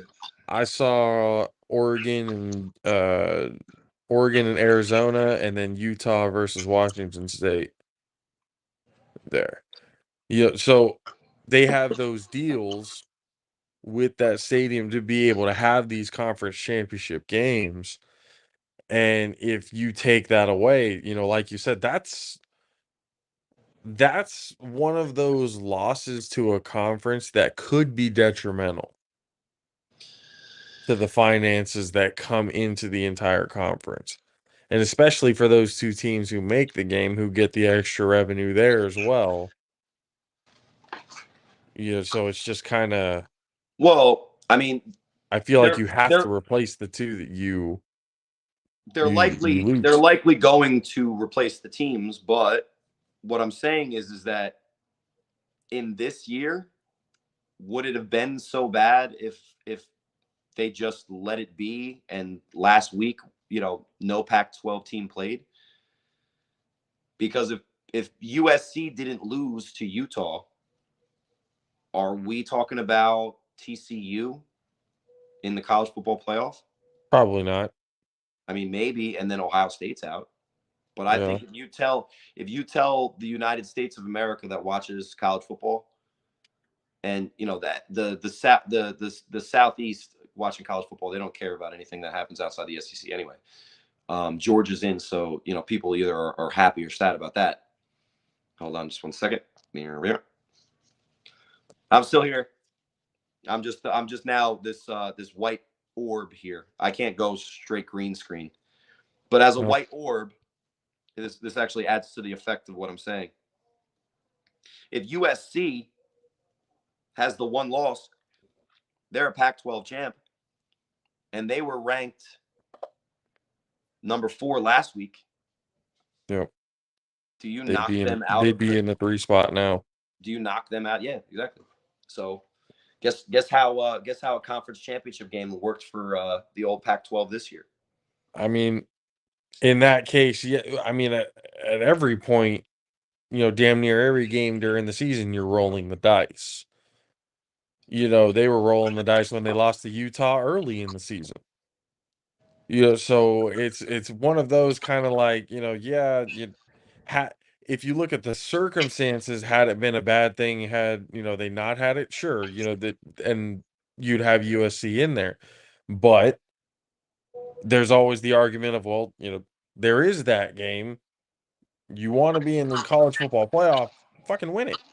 So then, why is TCU in? I don't know why TCU was in. Yeah, I thought you and just saw me so not that long ago thinking that they weren't even in it. yeah, so The- to kind of wrap this up, because it is what it is. It's a lot more of the story, in my opinion, that drives these decisions than any type of football argument that makes any sense. Because Country K is right. If you make the numbers argument for TCU, there is a numbers argument out there. And when you have a common opponent with Alabama and Texas, you could even say that the Texas win that TCU had might be more impressive than the Alabama win over Texas.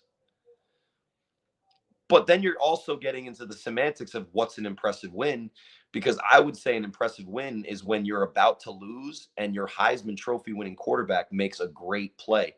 And we yeah, always talk holding. about it. We always talk about it in the NFL. The most important position in football is the quarterback.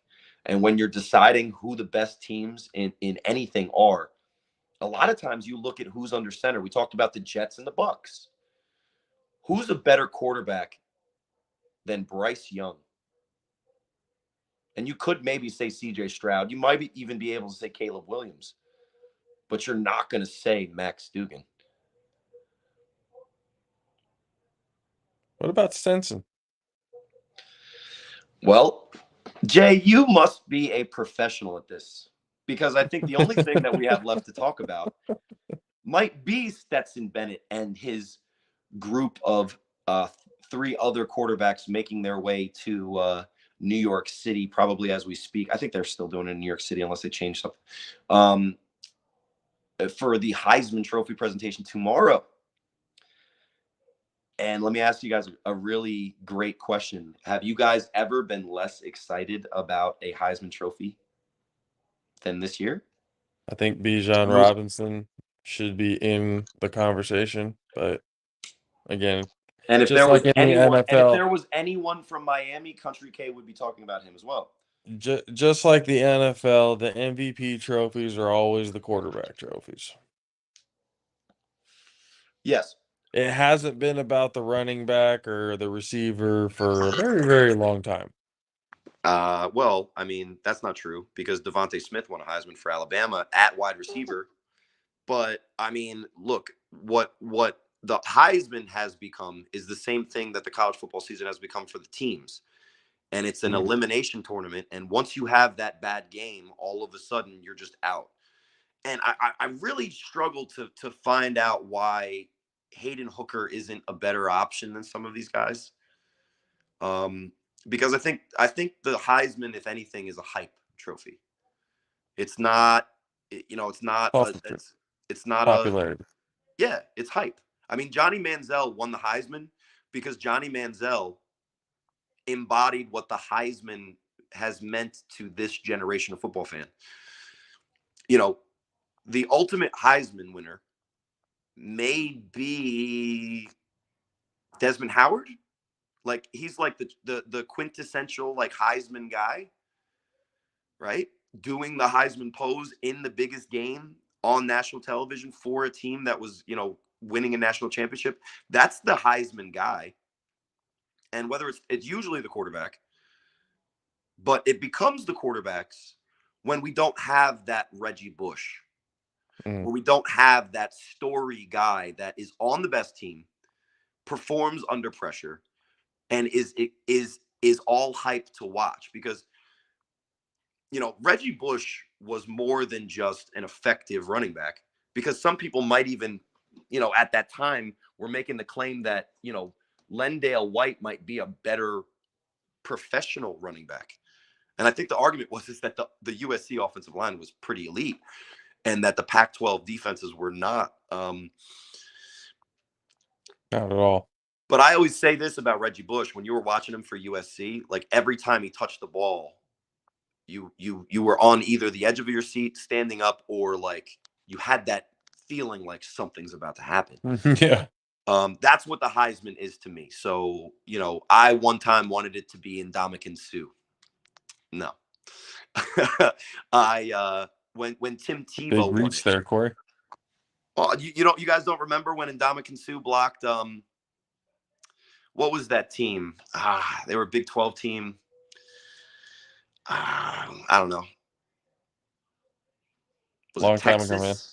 I mean, in the Big 12 championship game when Ndamukong Suh blocked the game-winning attempt from Texas for Nebraska to win the Big 12 championship that year. That was as close as a defensive lineman is ever going to get to winning the Heisman again. That's all I'm saying. I don't think he deserved to win it, but I was kind of rooting for that. That would have been fun. What were you going to say, Country K? Nothing. Go ahead. No, what were you going to say? No, I was confused on the opponent. I wasn't sure if it was Texas or Texas Tech. No, I think that same year there might have been another close. I don't know. That year from Ndamukong Suh at Nebraska was unreal. That's just what I remember.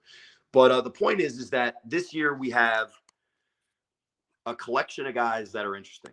Okay, so we have the quintessential, most important player from clearly the best team. There was a joke I heard that Stetson Bennett is out here. He's out here trolling guys. 25 years old, throwing slants to 5-star recruits, against 18-year-old corners. And he's 25 years old. And he's out here stunting on 18-year-olds, throwing 5-star recruits, and he's only throwing slants. So to break it down, just to put it in perspective, who Stetson Bennett is as a playmaker and a quarterback for Georgia.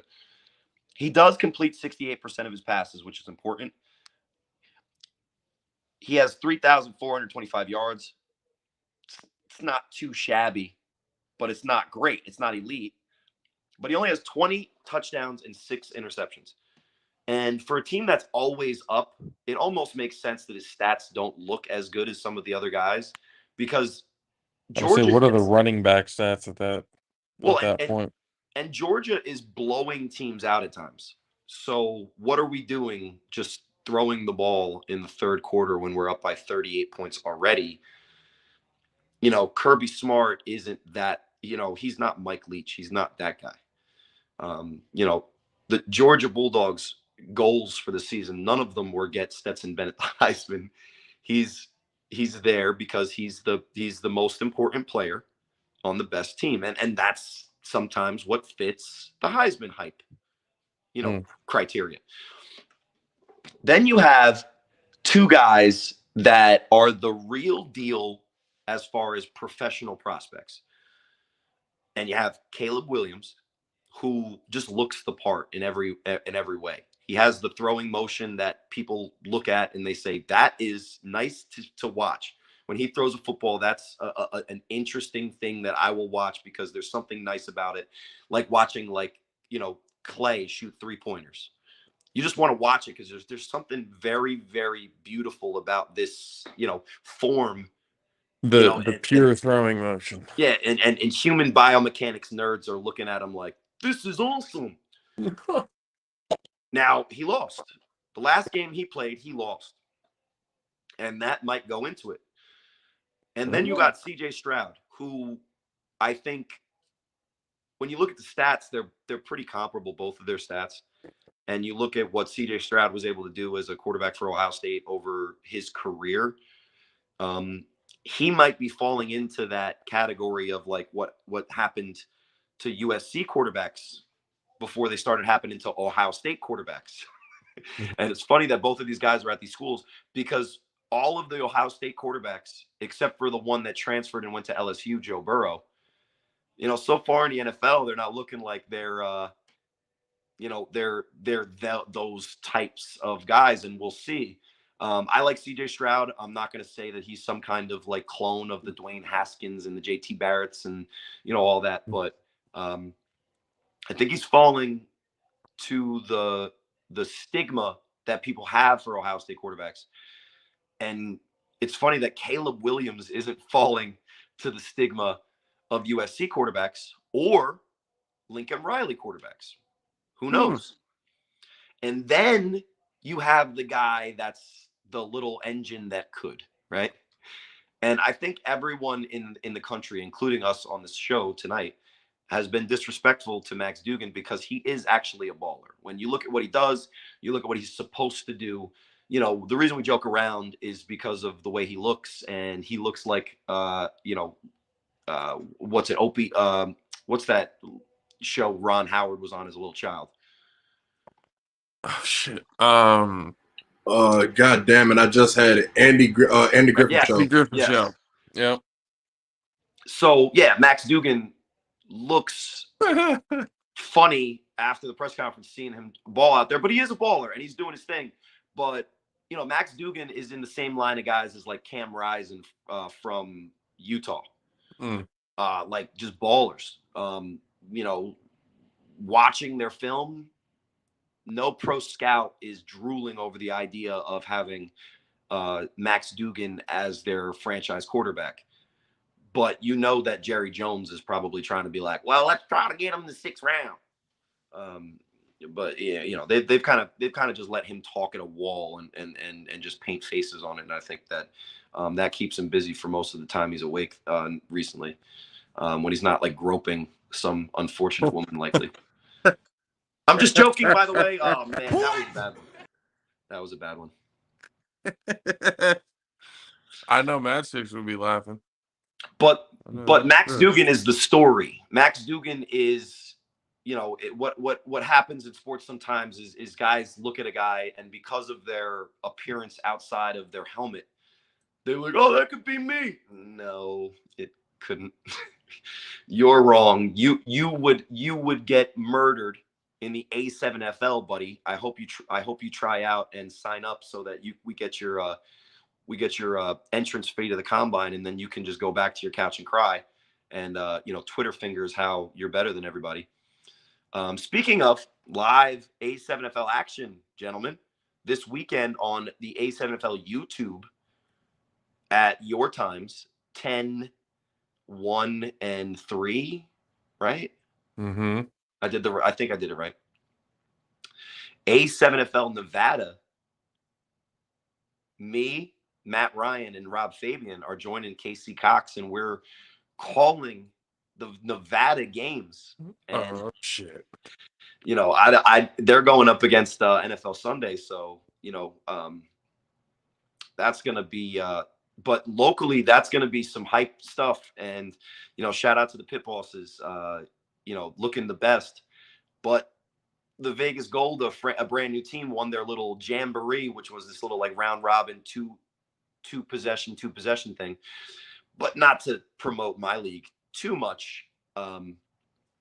Those same guys that look at Max Duggan and think that they can do it at Division I college football, you're all mistaken. But a lot of the people that are rooting for him, they have that false narrative in their head. Uncle Rico's going out there throwing footballs over the mountain, and then it ducks down after 15 yards because they don't even grip the football correctly. So who would be your pick to win the Heisman? Do I have to? Mine was Hooker the whole year. I thought he was the hypest. I thought he was the funnest. I thought that he at times was the most electric in the big moments.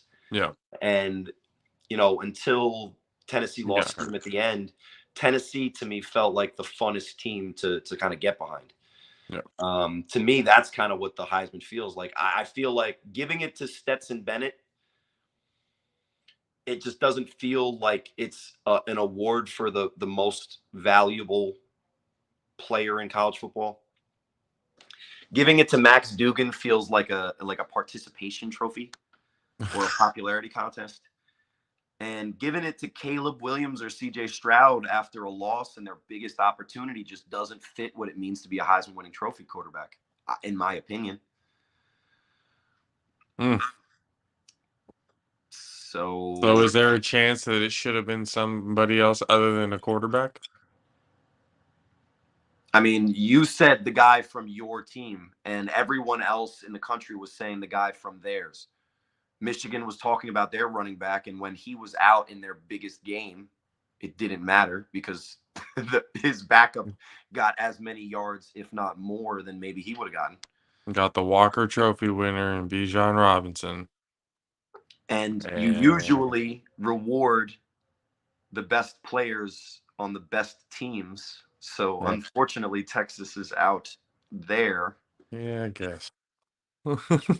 So really what you're rewarding is Stetson Bennett because of the 4 players. And this is a hype trophy. This is a recency bias trophy. This is a who's the best team coronation before the playoff even starts trophy.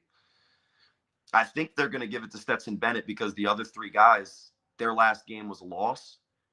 And if they give it to Max Duggan, then the Heisman Trophy should just be American Idol. Well, ladies and gentlemen, there you have it. Cory Hammond with yet another Friday of a whole bunch of good stuff. Yes, we are going to have you on continuously if you have the time to and everything else like that, and be able to talk about I think more. I think I'm gonna hide for maybe a week or 2 after college football is kind of done, just so that maybe my wife can be around me on Fridays.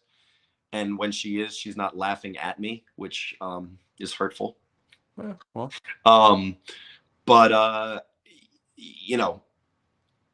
I think it's a proven fact on all of the media that I appear on that I do enjoy speaking. I love the sound of my own voice, and if you invite me on, I'm going to give you the best entertainment value that a 35-year-old, relatively good, has tons of criticism quarterback that is not afraid to talk shit about himself or anyone can give you. And I don't know if that sentence was a run-on sentence or a rambling Both. on the substance that we all choose to use. But I think to summarize tonight, Deion, that's a great dad move. College football playoff. The fuck are you guys really doing? What was the point of this season? And as far as the Heisman goes, I am not going to be tuning in personally. So, ladies and I will gentlemen, spend as many seconds watching the Heisman Trophy presentation this year that I did watching U.S. or any country World Cup soccer in that horrible country and the terrible things that they did to humans' rights in that country in Qatar. yep. So, ladies and gentlemen, from You already know University. Cory Hammond. Yeah, get me out of here. I just came out a whole country. I Yes. have Yeah. to be stopped. It's like. But I appreciate it, gentlemen, and you already know that whenever I get a chance to, I will try. Yes, sir. Don't be an asshole. I'll try. Mhm. Did you Sangria Bobby? Because if you listen to, you'll get the context of it. He stepped all over this week, but it was better than Casey Cox. Episode 20, the guy from Vegas tried to step on. Listen to just the end. If you don't want to listen to the whole hour and a half, listen to just the end, and we'll talk about it next week. Yes. And then listen to just the end of this week, and you'll see the development of the relationships in the Vegas booth that will be featured on our YouTube channel this Sunday, 10, Perfect. 1, and 3. Yeah, and 3. No. There you That go. was enough. Country K, my guy. We We'll got see you next Miami time, Cory. next year. I'm a Always. Jersey. All right, man. We'll see you next week. I can't wait to your NFL picks. Oh, yes. We're gonna have that come up. Yep.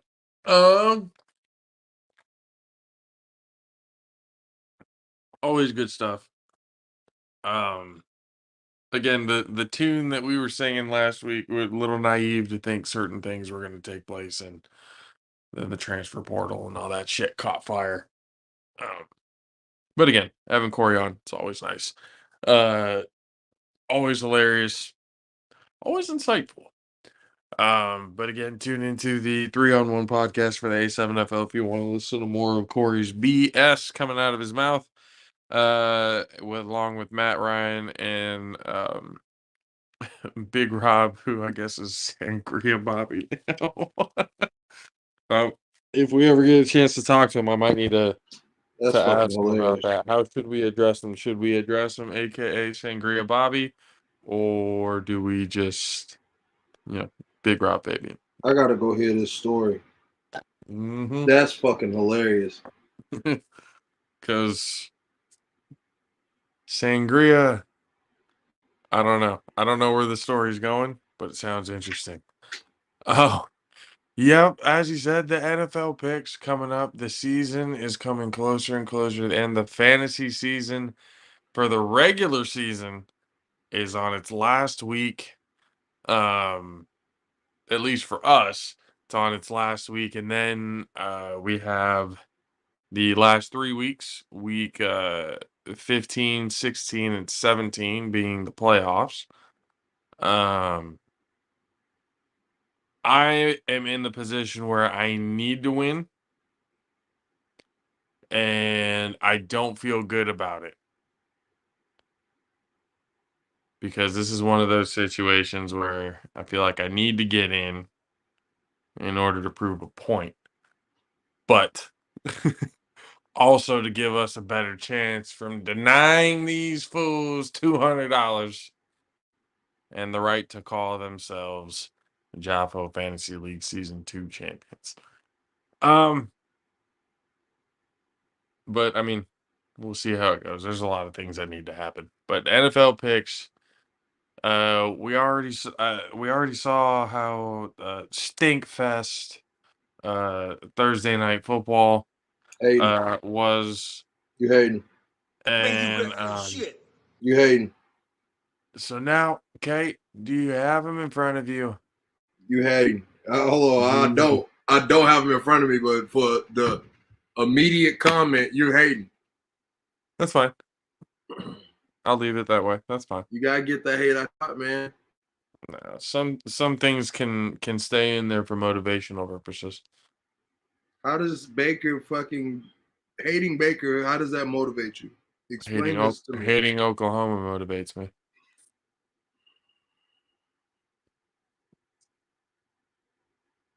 He has to do with Oklahoma, so therefore.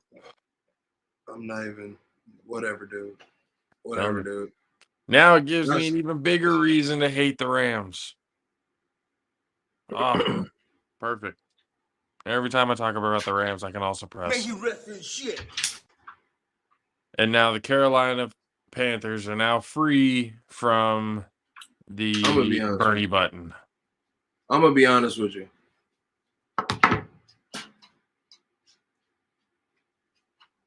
It's two coach rah-rahs in the NFL, right?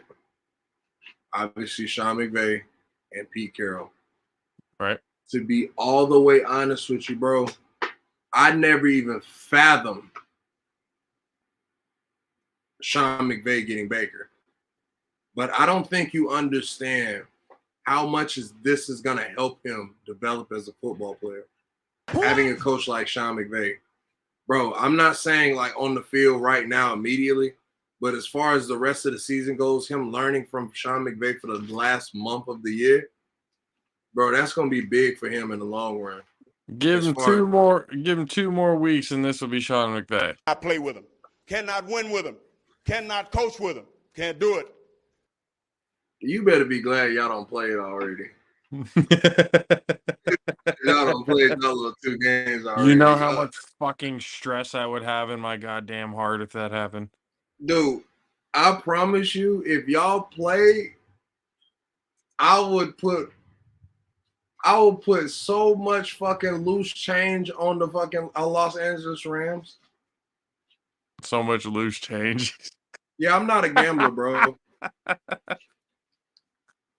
I'm not a gambler for you, but I'd be putting it towards my cause. On the fucking Rams, on everything I love.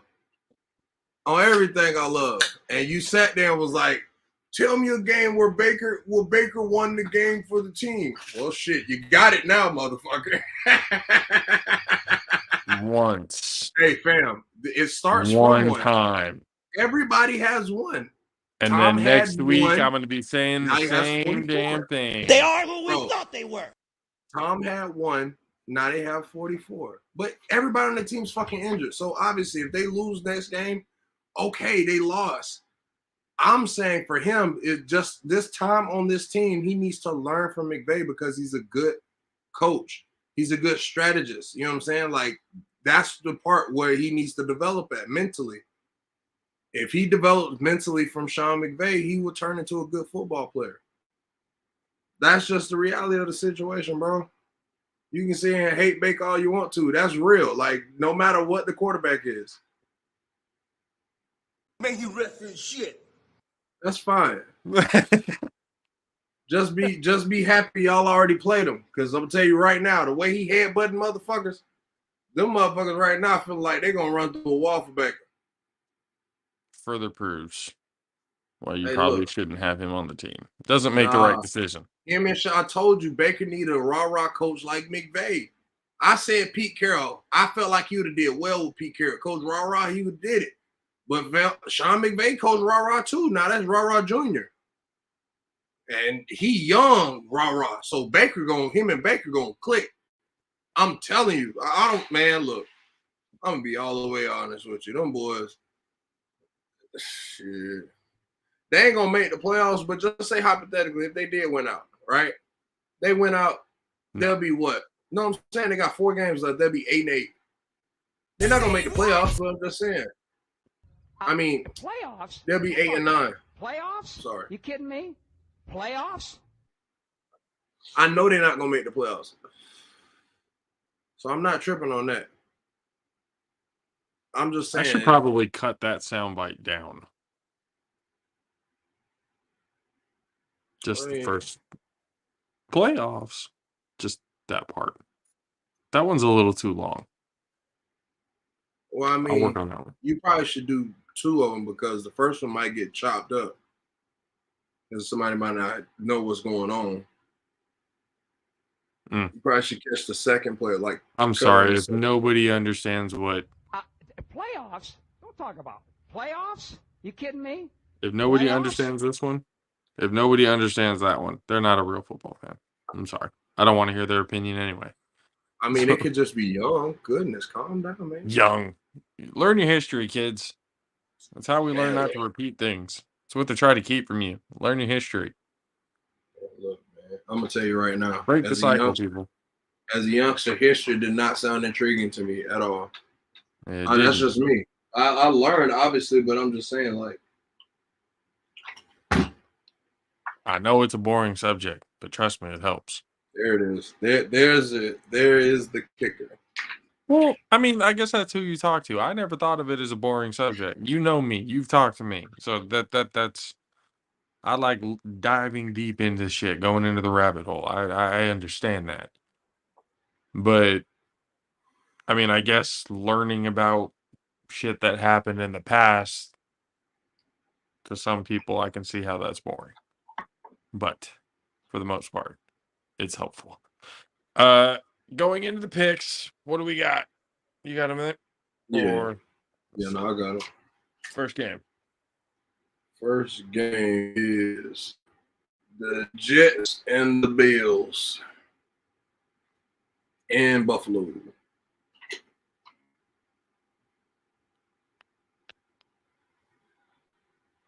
I want to pick the Jets. A part of me wants to pick the Jets.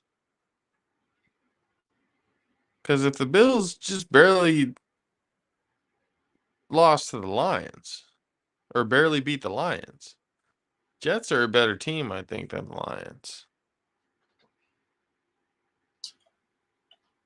At least defensively.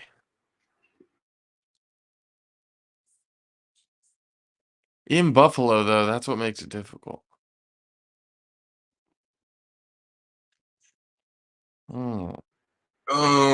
Fuck it, I'm going to pick the Jets.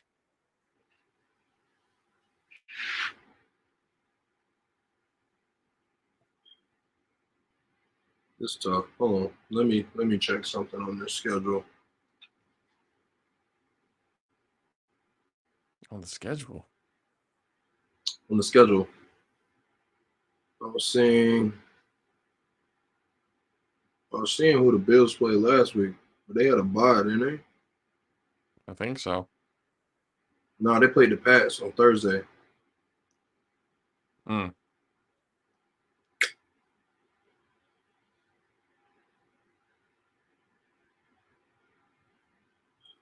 After playing Bill Belichick defense and they won by 14 points, I'm gonna take the Bills.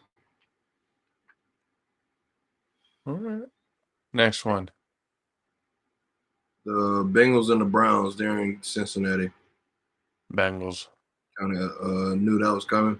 Yeah. Texans, Cowboys, they're in Dallas. Houston. Yep, go ahead with that dumb shit. Dallas again. Shit. Hey man, you can say what you want, but I'm keeping it real. Look, the Lions and the Vikings, and they're in Detroit. Ooh. Divisional game. That one's intriguing.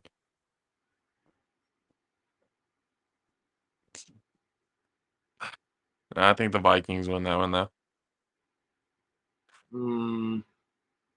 Like, I want to say the Lions, but I think the Vikings might win, or probably win this.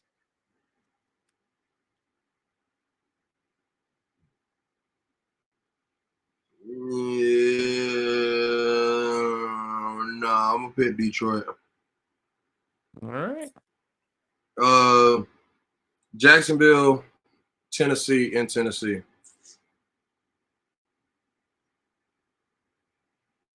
I mean, I don't think you even have to pick.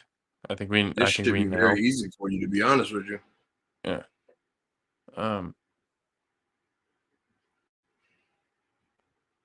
Jacksonville, who again? Sorry. Tennessee. In Tennessee. Yep. right. All right. I'll go with it. Tennessee. There you go. You got the Eagles and the Giants in New York. Saquon might not play. Eagles.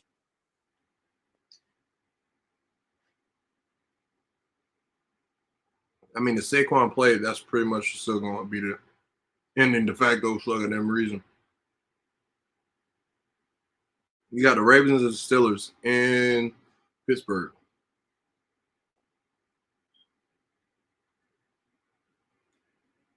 Huntley's playing, not Lamar. Matter.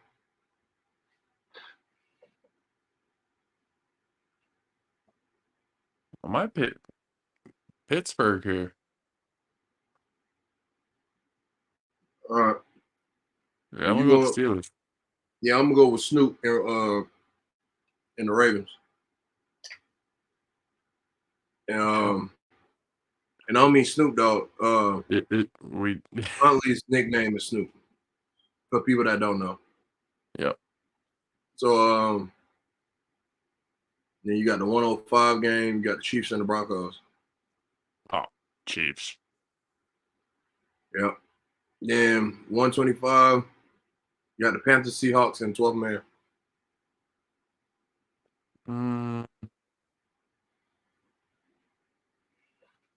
Seahawks. Yeah. Same. You got our game at 125. Yeah, I think we know where the sides are picking here. This is pretty obvious. Oh no, I might pick. No, fuck that. Yeah, I was about to go. What?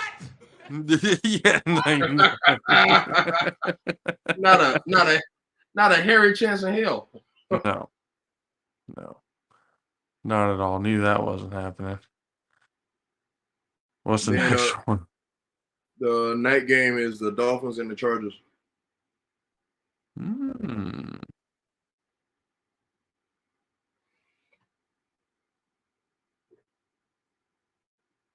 Where? In San Diego. Well, LA, I mean.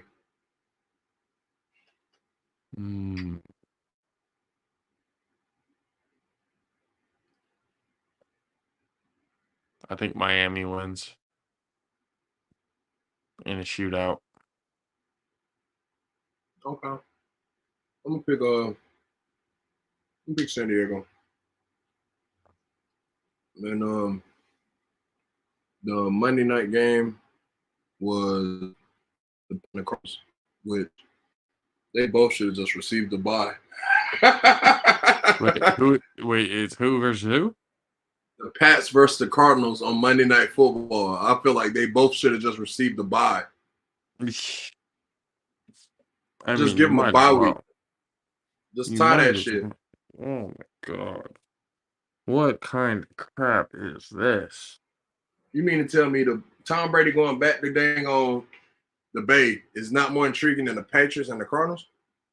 That's crazy.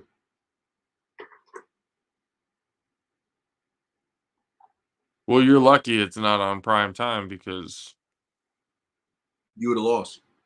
No, because you would have lost. We don't lose on prime time. You don't You lose on should be prime time. scared to play us on prime time. No, not us. Wait, is it the Sunday night game? No, 125. Oh, okay. No, what I'm saying is the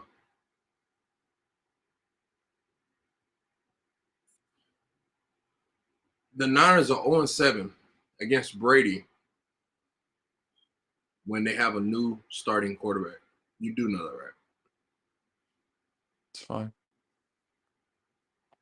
And We're not on prime time, so I'm already looking at it going like, yeah, it's probably going to be. I mean, very interesting situation. We've been winning on prime time this season, so have we. So multiple seasons. But when it comes down to the Pats and the Cardinals, Jesus Christ. One of your primetime games with the Chargers. Seriously? Still won.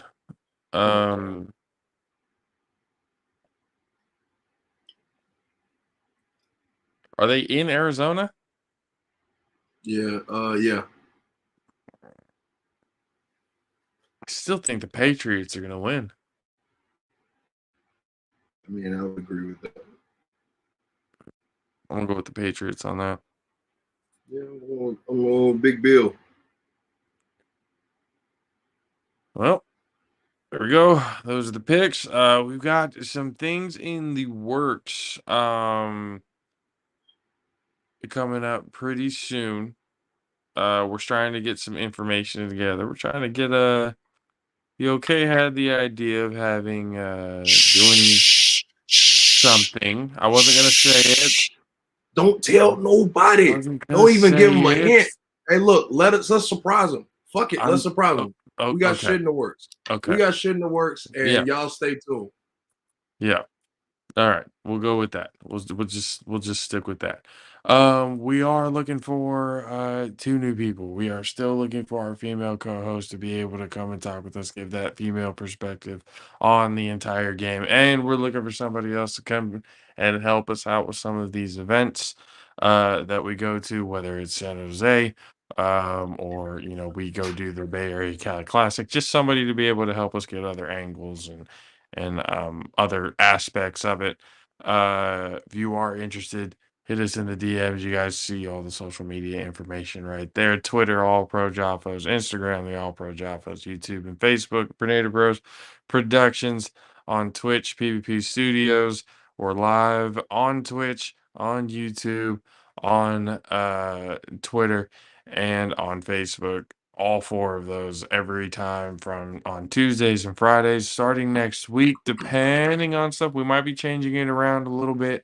This way we can have Mad Six on the show at least once a week.